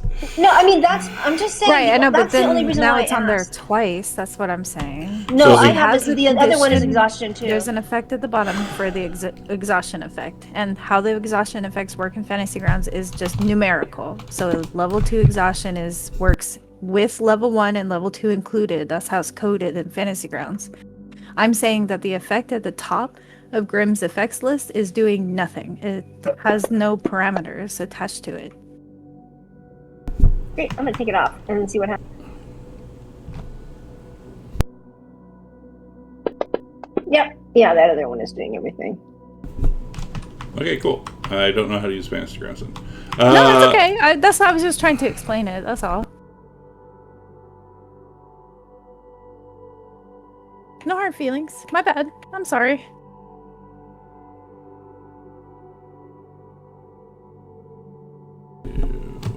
Yeah, we are done. We'll be back next week. I think, right? Yeah, next week. Maybe Evan will join us. I don't know. Like, I messaged him, like, you coming, and he never responded, so. Yeah, what's that all about? I really don't know, and it's kind of annoying. Yeah. To be completely honest. Like, didn't happen, or... No, because more than likely is... Well, I'll say this off stream. I want to end the stream. All right, thanks everyone for hanging out. I meant more like I hope he's okay. We'll be back next week, and thanks for hanging out. Until then, goodbye.